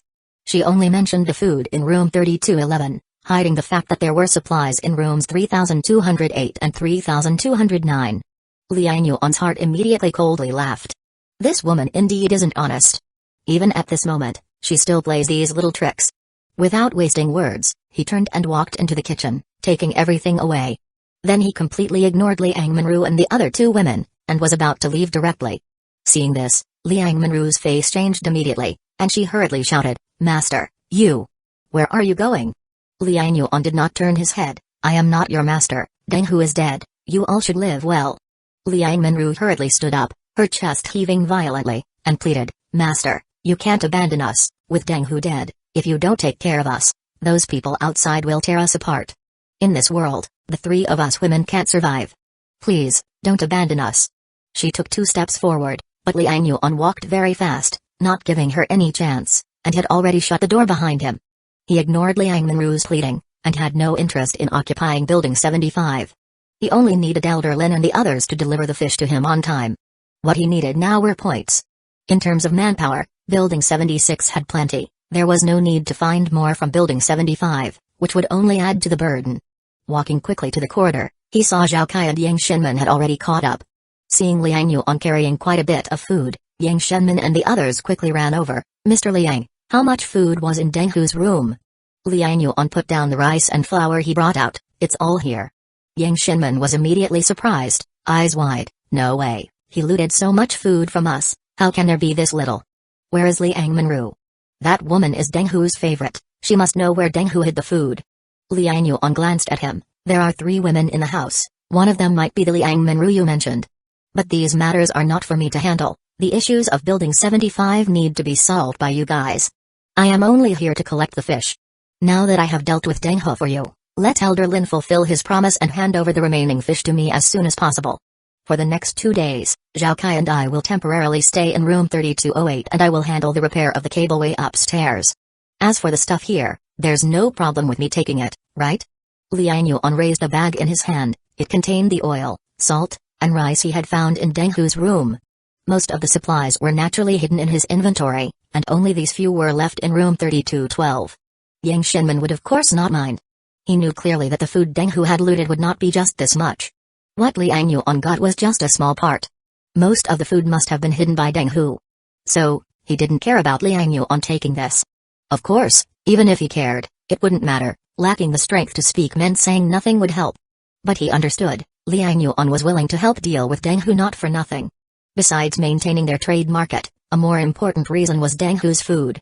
Now that Liang Yuan killed Deng Hu but only took this bit of food, Yang Shinmen was eager for Liang Yuan to take the food and leave quickly. The rest of Deng Hu's subordinates were insignificant. He and Elder Lin had plenty of time and would definitely find out where Deng Hu hid the food. No, that beast Deng Hu was killed by you, Mr. Liang. These should be your spoils of war, we have no objections. Yang Shenmen quickly said. At the same time, he immediately instructed Shiheizu, Zuzi, immediately send someone to clean room 3208 for Mr. Liang and his people to rest. Liang Yuan waved his hand, no need for the trouble, I will only stay here for most a day. Once the cableway is fixed, I will leave Building 75. Chapter 121 Liang Manru's Cunning, Quintuple Draw. 2 So urgent? Liang Yuan shook his head. Actually, if possible, he really wanted to go back now. However, the grudge-bearing frogman underwater outside made him a little worried, so he planned to wait for the rope bridge to be rebuilt and climb back via the rope. This is also the safest and most assured method he has thought of so far. Still not strong enough. Liang Yuan felt a bit anxious. Just a frogman alone could threaten his safety. How many more terrifying creatures were there underwater outside? Even if he made a raft, could he really leave Midu Garden safely? At that moment, Liang Yuan's heart felt heavy, and he became increasingly eager to increase his strength. I must quickly earn more points. Once this Building 75 stabilizes, we can also try to contact Building 77 behind. Midu Garden consists of nearly 150 buildings, divided into East and West zones. The West zone ranges from Building 1 to 70, while the East zone consists of Building 71-150. A commercial street and road separate the two zones, so the West zone can be directly abandoned. The buildings near Building 76 in the East zone are Building 75 in front, Building 77 behind, and Building 86 to the right. He wanted to utilize everyone to help him catch fish, quickly accumulate points for the lottery, and enhance his strength. There's no building to the left as it's a commercial street. The Building 76 where Liang Yuan and others were located was next to the road, with only these 3 buildings nearby. These 3 buildings were the most easily reachable ones and the ones he could most easily access amid the flood to contact. For other buildings, Liang Yuan temporarily had no plans. Because after Building 130 in the East Zone, there are villa areas with 11-floor high-rise buildings. These villas and high-rises are already completely submerged, leaving only Building 7129 as high-rises. Once Building 75 is done, immediately try contacting Building 77 and 86 nearby. I wonder if there are any mutant ability users in these buildings. Liang Yuan was thinking while taking Zhao Kai to the rooftop. Upon reaching the rooftop, he repeated his trick, found a plastic barrel and rope, tied a dumbbell plate to it, and in his frenzied strength, forcefully flung it towards the opposite Building 76. With a thud, the dumbbell plate successfully smashed into the opposite building. On the opposite building, Maguakai and Kaizi had long been waiting. Hearing the noise, they immediately came up. The two quickly untied the rope and attached it to the plastic barrel. Hey? Liang Yuan, can you hear me? Kaizi hurriedly shouted into the plastic barrel. From inside the plastic barrel, Liang Yuan's voice soon came through. Heard you, Brother K. Any issues with Building 76? No issues, patrol teams are maintaining order, no one dares to mess around, rest assured. Liang Yuan, how's it on your side? Going smoothly. Did you find the person who sabotaged the rope bridge? Old Ma also asked. It's already dealt with. I'll throw the rope over again to remake the rope bridge. In this aspect, Old Ma and Kaizi had experience, as they helped make the last rope bridge. After asking about the general situation from both sides and ensuring they were safe, everyone breathed a sigh of relief. Liang Yuan began to continue throwing the rope, and Old Ma and others pulled it into the 25th floor corridor, forming a gradient rope bridge. With the installation of the sliding rail, they could transport items from the rooftop of Building 75 to the opposite Building 76. After Liang Yuan returned, he would use the same method to make a rope bridge so that materials could slide from Building 76 to 75, thus crossing the flood for transactions. Busy until nightfall. The sky was thick with clouds, and it was pouring rain outside. During the day, the sky was dark, and at night, it was pitch black. Liang Yuan and Zhao Kai returned to room 3208. While eating the steaming hot food Liang Yuan retrieved from the inventory, Zhao Kai asked, "Brother Liang, I wonder if the frog monster is still downstairs. If we go back, we might have to make a new raft." Liang Yuan shook his head. "We're not going by water. The rope bridge is ready. Tomorrow, after collecting Elder Lin's last batch of fish, we'll climb back via the rope. Can this work?" Zhao Kai couldn't help but glance at the opposite Building 76. The 100-meter gap between the two buildings seemed impossible to climb back. Liang Yuan said, "Don't worry, the rope bridge has a gradient. Both you and I have experienced mutant awakenings. Our arm strength is definitely good enough. Using the gradient, it'll be easy to slide across, not taking much effort." With Liang Yuan's current power of 5.9, not to mention the rope bridge's gradientating the slide, even without it, he could hang himself and walk several kilometers effortlessly. Zhao Kai, though awakened with a frost superpower, undoubtedly had enhancements in constitution and power. While not as obvious as strength-type superpower users, it certainly far surpassed ordinary people. The two talked for a while, and the topic gradually shifted to Elder Lin, the mutant ability user. "Brother Liang, what's Elder Lin's ability exactly? I heard people say the old Taoist practices Taoist skills and talks about the revival of spiritual energy. Is that real?" Liang Yuan laughed. "Do you think it's possible? If spiritual energy revived without cultivation techniques, how could we awaken mutant abilities? That Elder Lin is obviously a trickster, don't pay any mind. Then why are we collaborating with such a person?" Zhao Kai couldn't help but ask. That old Taoist tricks ordinary people and even scared Deng Hu, preventing him from daring to act directly. It shows that his golden light ability is indeed interesting. Chapter 121 Liang Manru's Cunning, Quintuple Draw. 3. I have carefully observed that although this old Taoist deceives people, he does not use this ability to bully others. On the contrary, he, along with Yang Shinman and others, strive to maintain order in the building. Such a person is not too bad. Having them manage this building is definitely better than Deng Hu and their group. Zhao Kai couldn't help but ask, "Brother Liang, why don't we manage it ourselves? Why let Elder Lin handle it?" Liang Yuan smiled and asked, "Our team already has quite a few members. If we absorb more people from here, how many can we take with us when the raft is made? At that time, these people will follow you. If you leave, they will beg you to take them. Will you take them or not?" Zhao Kai fell silent immediately. Liang Yuan said, "We can't save everyone. We can only save ourselves and those around us first." Zhao Kai sighed upon hearing this and said, "Brother Liang, is it really necessary to leave the building? You've seen the situation outside. Just that frog monster alone is so formidable. With the floodwaters raging, who knows how many terrifying monsters are out there. Will it be too dangerous to go out on just a raft?" Liang Yuan poked at the fire and said, "We've discussed this topic long ago. The rain hasn't stopped, and no one knows when it will end. If it really floods up to the 32nd floor, the monsters in the water will only increase and grow stronger, making it impossible for us to leave. Leaving now, though dangerous, still offers a glimmer of hope. If we wait any longer, as the water level deepens, the huge creatures from the deep sea will also slowly emerge, and that will be the truly dangerous time."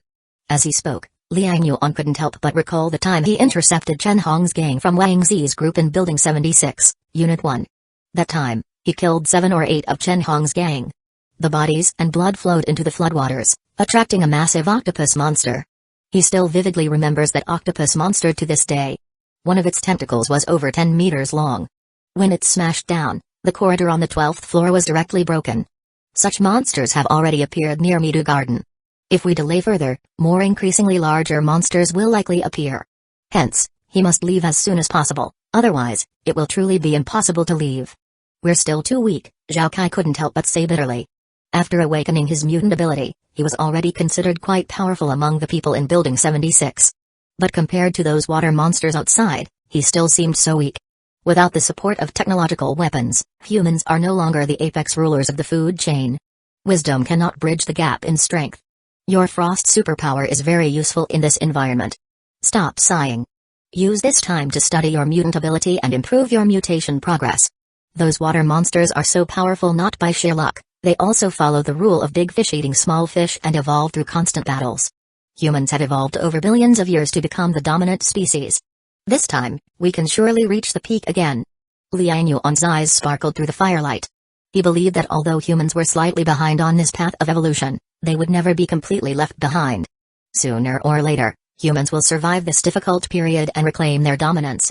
Influenced by Liang Yuan, Zhao Kai also became more spirited and nodded, "Brother Liang, You are right.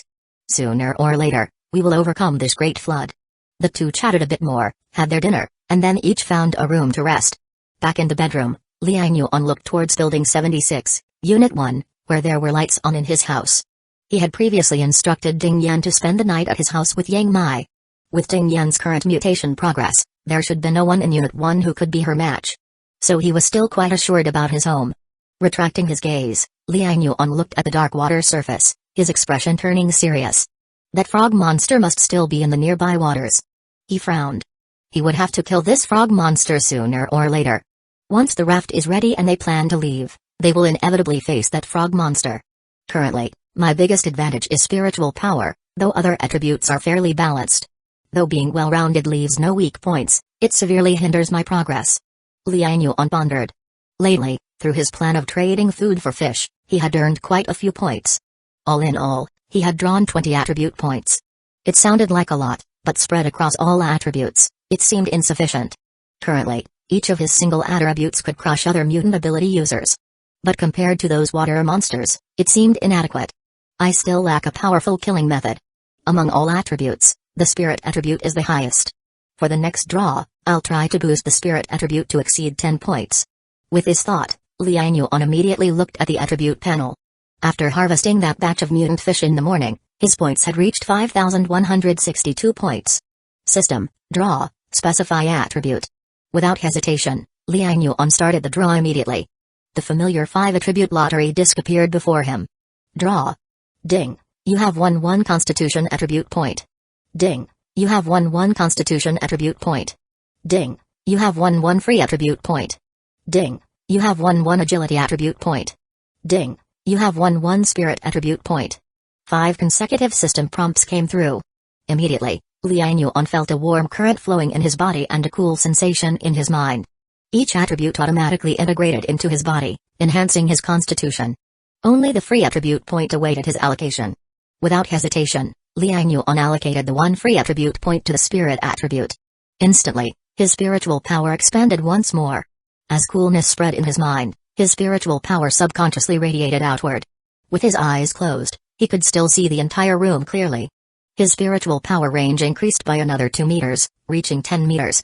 Chapter 122, Frog Monster Attack. Liang Yuan felt the changes within his body. After all the unusual sensations had subsided, he opened his eyes, silently called out to the system, and checked the attribute panel. Host, Liang Yuan, Constitution, 8.8, Power, 5.9, Agility, 5.8, Spirit, 10.7, Skills, Muscle Burst, Spirit Shock, Mutation Progress, 27%, 162 points, Lottery Items, 1 ton of flour, 1 ton of pork, 1 ton of snack packs, 1 ton of coal, a Glock 17 pistol, 1 barrel of petrol. Buzz. Liang Yuan's mind vibrated. The moment his spiritual power broke through 10 points, he immediately noticed something unusual about it. His spiritual power was now almost tangible, easily able to interfere with reality. Liang Yuan's eyes flashed, and a fruit knife appeared out of nowhere in his hand. Under the control of his spiritual power, it floated effortlessly. Telekinesis. Liang Yuan smiled. With spiritual power surpassing 10 points, I can now easily manipulate objects as heavy as a fruit knife. He still remembered that, previously, although he could manipulate objects, he could at most handle lightweight ones like iron nails. But the mass of a fruit knife far exceeded that of an iron nail. This meant his spiritual telekinesis had made great progress. I wonder when my spiritual telekinesis will be able to lift myself directly. He mused quietly. If he could reach that level, wouldn't he be able to fly using telekinesis? Just think about it, with floods raging outside and no way to traverse the terrain, how convenient it would be to fly using telekinesis. But just as he thought of this, he suddenly recalled the tragic scene of that military transport plane he had seen before. The scene of that monster bird, resembling a pterosaur from the movies, tearing apart the transport plane remained vivid in his memory. He couldn't help but take a deep breath. It seems that even if I can fly, it's best to stick to low-altitude flights. Who knows how many monster birds are above the clouds? Now he understood why state rescue efforts hadn't reached them yet. With all 3 modes of transportation, land, water, and air, land was submerged by floods. The water was teeming with monsters, making travel by boat extremely dangerous. And the sky was filled with such monster birds, making air travel equally perilous. No wonder the state advised everyone to self-rescue. They indeed have no other option. However, considering the might of the state machinery, there must still be organizational and resistance capabilities somewhere, just not here. There were no known large military bases around Linjiang City, and Liang Yuan's area had none either. So they were destined not to find state-backed organizational strength here. He slightly adapted to his enhanced body. With a constitution as high as 8.8, he felt an extreme surge of energy, and his endurance during full bursts had significantly increased. With his current constitution and endurance, he could throw hundreds of punches at full power without feeling winded. Not only that, but with the enhancement of his spirit attribute, what previously allowed him to utilize spiritual telekinesis for only about 5 minutes now lasted for about 10 minutes before he felt mental fatigue. And as his constitution improved, his recovery time after consuming spiritual power shortened as well. Whereas it used to take an hour to recuperate, it now took about 40 minutes to regain his essence, chi, and spirit. Undoubtedly, the enhancement of his physical attributes greatly increased his overall endurance and recovery power. A night's rest. I wonder how many fish Elder Lin and the others can catch tomorrow. Thinking of Elder Lin and the others fishing overnight to repay him, Liang Yuan couldn't help but smile. Early tomorrow, a lot of points would be added to his account again. What could be more exciting than that? He lay in bed, closing his eyes to rest. Of course, he couldn't genuinely sleep deeply. In this unfamiliar place, maintaining vigilance was a must. As Liang Yuan and Zhao Kai rested, all units of Building 75 were celebrating Deng Hu's death excitedly. Taoist Lin, along with Yang Shenmen, Shi Heizu, and others, led the homeowners who had been oppressed by Deng Hu's gang, starting to capture the remaining members of Deng Hu's gang. On the 14th floor, Taoist Lin and others gathered here. Shi Heizu, bringing a large group of people, arrived excitedly. Taoist Lin, Dr. Yang, we have captured Deng Hu's main lackeys. Yu Yaocheng and Zhao Dekai tried to resist and were beaten to death by the homeowners on the spot. Taoist Lin slapped the railing and said, "Those two bastards deserved to die long ago. Good riddance." Before he awakened his mutant ability, he had witnessed these two abduct a girl next door and assault her. Back then, Taoist Lin had been scared and horrified, deeply detesting those two. Now, hearing about their deaths, he was extremely excited. Yang Shenmin quickly asked, "Have you found the food hidden by Deng Hu?" Shi Heizu shook his head and said, "Room 3212 has been surrounded by us." The three women with Liang Manru keep saying the food is in rooms 3211, 3207, 3208. Taoist Lin hurriedly asked, "Have these rooms been searched?" Yang Shenmen said, "They were already searched. When Zhao Kai was knocking on Unit 4, we followed him. Could they have been taken away?" Taoist Lin asked, shocked and angry. "Impossible, no one else but Mr. Liang has been in those rooms," Yang Shenmen immediately said. "Then did he take them?" Taoist Lin promptly asked. Shi Heizu couldn't help but say, "Taoist Lin, we saw Mr. Liang come out at that time. He didn't have anything in his hands, so it's impossible he took them. Could he have hidden them, and you didn't see? He is a mutant ability user after all." Taoist Lin speculated. Chapter 122 Frog Monster Attacks 2 Yang Shenmen shook his head. "It's unlikely, we've turned those two rooms upside down and didn't see anywhere it could be hidden. And Mr. Liang wasn't inside for long, we pretty much followed Zhao Kai into the 4th unit. Even if he did have time to move it, it wouldn't have been enough." Elder Lin frowned. "This is really strange. Deng Hu clearly grabbed a lot of food, how come we can't find any of it? Could it be that Mr. Liang knows magic?" Shi Heizu couldn't help but speak. "Could this Mr. Liang have some sort of special mutant ability?" Elder Lin shook his head. "Mr. Liang is clearly a strength mutant ability user. Deng Hu couldn't match his strength head-on, so his mutant ability is pretty obvious. There's no way he used it to hide the food." "Have we checked all the nearby rooms?" Shi Heizu replied, "We've searched them all the floors, top to bottom. We nearly turned units 4, 5, and 6 upside down." Elder Lin was frustrated. "It seems like we'll have to get it out of Deng Hu's women. Keep a close eye on those ladies. They're all locked in 3212. Just as you said, no one has been allowed in. I've got a few brothers guarding the door," Shi Heizu stated. Elder Lin nodded, looked at the sky, and said, "Good, it's getting late. The fish are easier to catch at night. We're still short a few hundred for Mr. Liang, so let's gather everyone and catch fish tonight. Pay off our debt and send him away as soon as possible." Yang Shenmin heard this, glanced at Elder Lin and said quietly, "You're worried that Mr. Liang will become another Deng Hu?" Elder Lin sighed. "We have to be cautious. Now claiming his fish as the last payment, he refuses to leave. It's not a good sign. We should repay him as soon as possible so he has no reason to stick around." Yang Shenmin nodded. "Makes sense. With the 6 units working together all night, we could catch 500 fish easily. We should be able to return his fish by morning. Alright, let's mobilize everyone to fish. Okay. Elder Lin, Yang Shenman, Shihezu, and the others quickly lit torches in the hallway, and the 14th floor was soon brightly lit. The walkways were also lit up, illuminating the dark water below. The heavy rain continued, raising the water levels again. The 13th floor was now mostly submerged, so they could only fish from the 14th floor. Some chose to fish with rods, while others used makeshift nets made from mosquito nets. Braver individuals ventured into the floodwaters on the 13th floor, wearing thick rubber boots and wading through half-submerged corridors to catch fish by hand. In their quest for fish, everyone brought forth different techniques, trying every method possible. The entire Building 75 was buzzing with activity, filled with cheers of success. Those catching fish yelled out in excitement. Occasionally, there were screams of pain from those fishing by hand. These were bites from mutant fish. In the dim water, no one noticed a few human-like creatures lurking nearby. These creatures had limbs, adorned with dark green markings, and their heads were flat, their mouths taking up half their faces. They stared fixedly at the humans in the torchlight. Plop. Suddenly, one of the frog monsters leapt into the water, causing a splash. The other frog monsters quickly followed suit, diving into the water. The frog monsters propelled themselves through the water with strong muscular limbs, creating swirling currents. Their bodies moved like arrows, shooting toward the building. On the 13th floor of Unit 3, several young men were wearing rubber boots and catching fish in the bedroom of 1305. Ziazo, you two block the door. Oldkin and I will drive the fish your way. Uncle Lee, the door is already shut. There seems to be plenty of fish here, the wooden boards on my legs have been bitten many times. Ziazu, holding a net, had already caught 3 or 4 fish and shouted excitedly. Nearby, Ziao added, yes, our method is much faster than those fishing outside. This is what they call taking risks for big rewards. We're risking getting bitten by these fish, so of course our catch will be bigger, Oldkin laughed. The 4 of them worked together.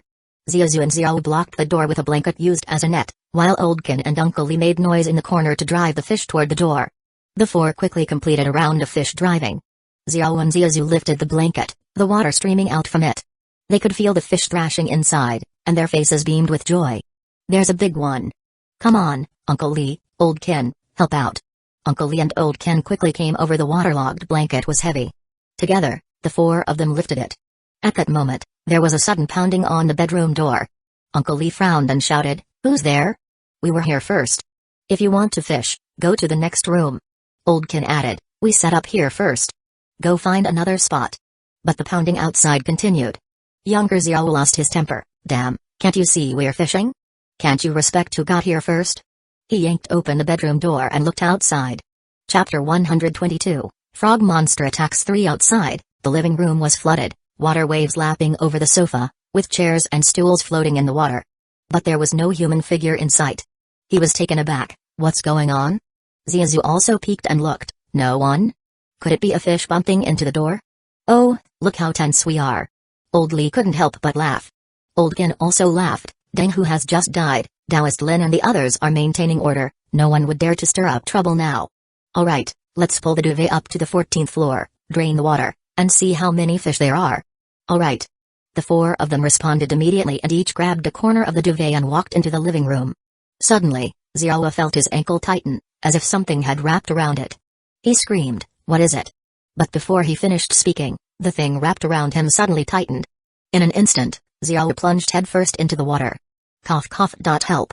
He choked on the water in terror and struggled desperately.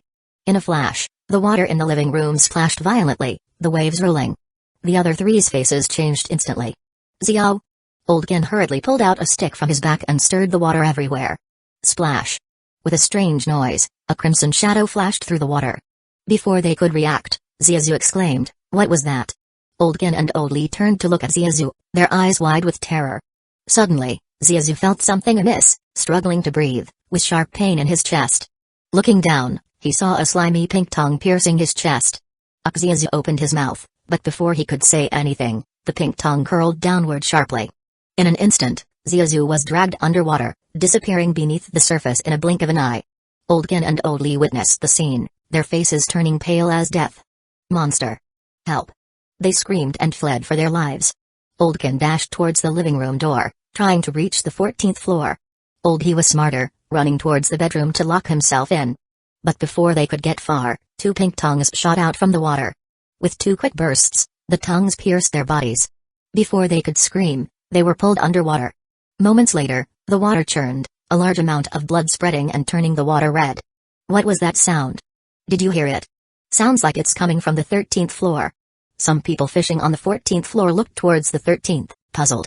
Others on the 13th floor corridor also looked towards the room, whispering in confusion. Suddenly, someone with sharp eyes noticed blood seeping from the room in the torchlight, their expression changing at once. Something's wrong. Someone shouted, alerting the others. Just as the group started heading upstairs, there was a splash from the water, and a figure lunged out. The people in the corridor screamed in terror, being dragged underwater. Meanwhile, 3 more pink shadows flickered. The bodies of several fish-catching residents were pierced through and dragged underwater. 4 frog monsters surfaced, letting out low croaks. The commotion immediately caught the attention of several fishing residents on the 14th floor. Soon, people filled the staircase. They held torches high, looking at the water. They saw a few bodies floating, blood spreading through the water, causing everyone to gasp. There are monsters in the water. Someone shouted in terror. Others quickly reacted, shouting, "Quick, find Taoist Lin." They hurriedly retreated, racing upstairs. Within seconds, the hallway was empty. After they had gone, a frog monster emerged from the water, looking at the dark staircase. It croaked, then leapt, propelling itself up a level to the bend. It crouched low, its muscles rippling with explosive power. Its hind legs were thick and powerful, even thicker than an adult's legs. It turned and leapt again, thudding heavily, causing the cement stairs to crack as it landed on the 14th floor. Its webbed, dark green claw stirred up dust and mold. Its bulging eyes swiveling in the dim corridor. Ribbit. Its thick neck swelled, emitting a deep croak. Then it leapt again, continuing upward. Meanwhile, the other 3 frog monsters leapt through the 13th floor corridor, heading elsewhere. Elder Lin received the news and hurried towards the 3rd unit on the 14th floor. "Did you see what attacked everyone?" Elder Lin asked urgently as he walked rapidly. Shihazu looked at the messengers. "No, Taoist Lin, we didn't dare stay there.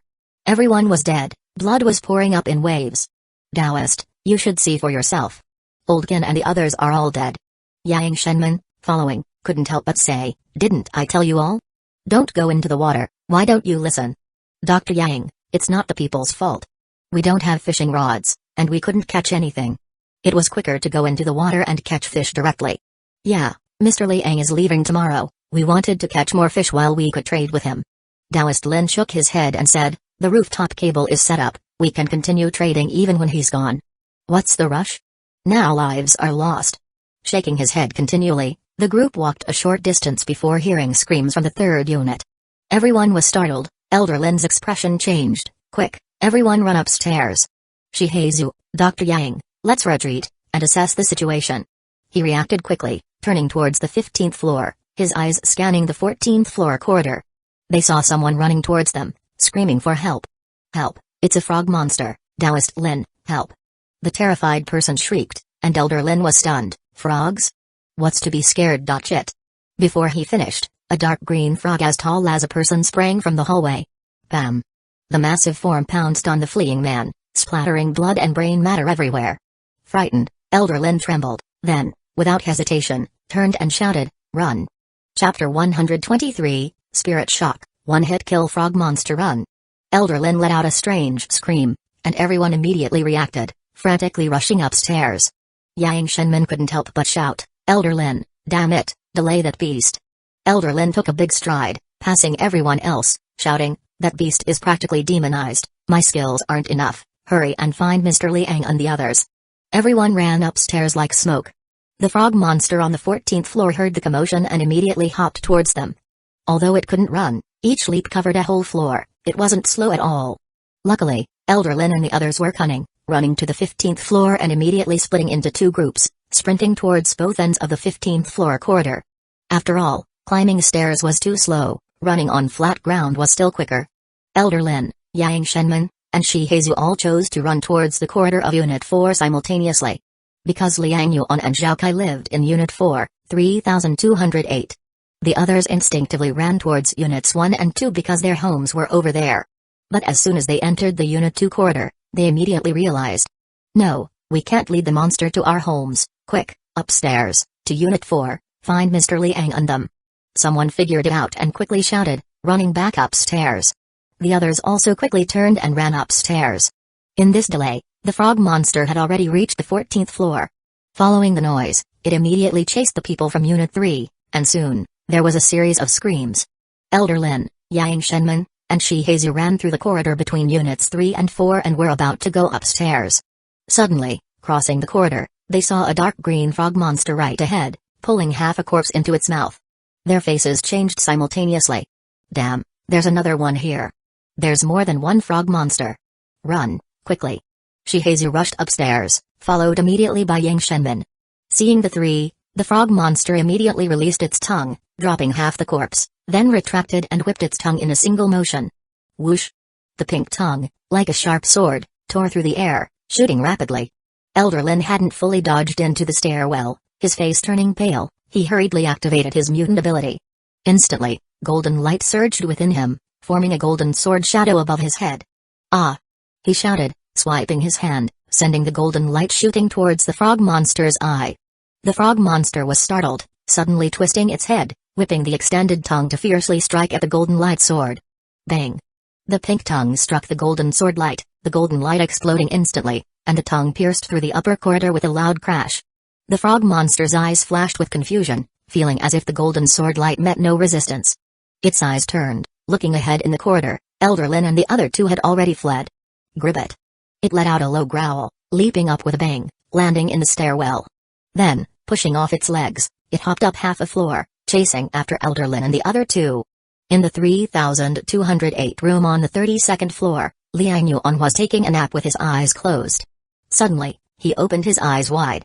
His powerful spiritual power made his five senses extremely sharp. Despite the storm outside, he still heard some unusual noises.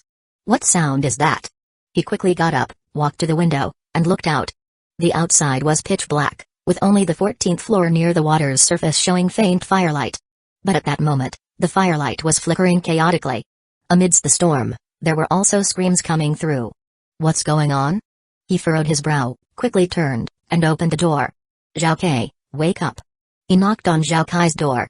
Zhao Kai quickly opened the door. Brother Liang, what's wrong? Something's happening outside, be careful. Zhao Kai's expression tightened. He quickly went to the window, looking downstairs, and saw the chaos on the 14th floor. He frowned. Is it Deng Hu's gang? Liang Yuan shook his head, not sure yet. If it really is Deng Hu's men, Elder Lin and the others aren't too useless. Deng Hu's gang only has Deng Hu as a mutant ability user, the rest are ordinary people. If Elder Lin can't handle them, he might have to give up control of Building 75 soon. What do we do? Should we go out and check? Zhao Kai couldn't help asking. Liang Yuan thought for a moment. Let's go out and see. He wanted to quickly stabilize the people in Building 75, so they could fully focus on catching fish for him. Right now, with the chaos, who would help him catch fish? At that moment, he and Zhao Kai immediately opened the door and headed outside quickly. On the 32nd floor, many people came out, clearly having heard the screams from outside, their faces showing panic. Seeing Liang Yuan and Zhao Kai, these people seemed to find their backbone.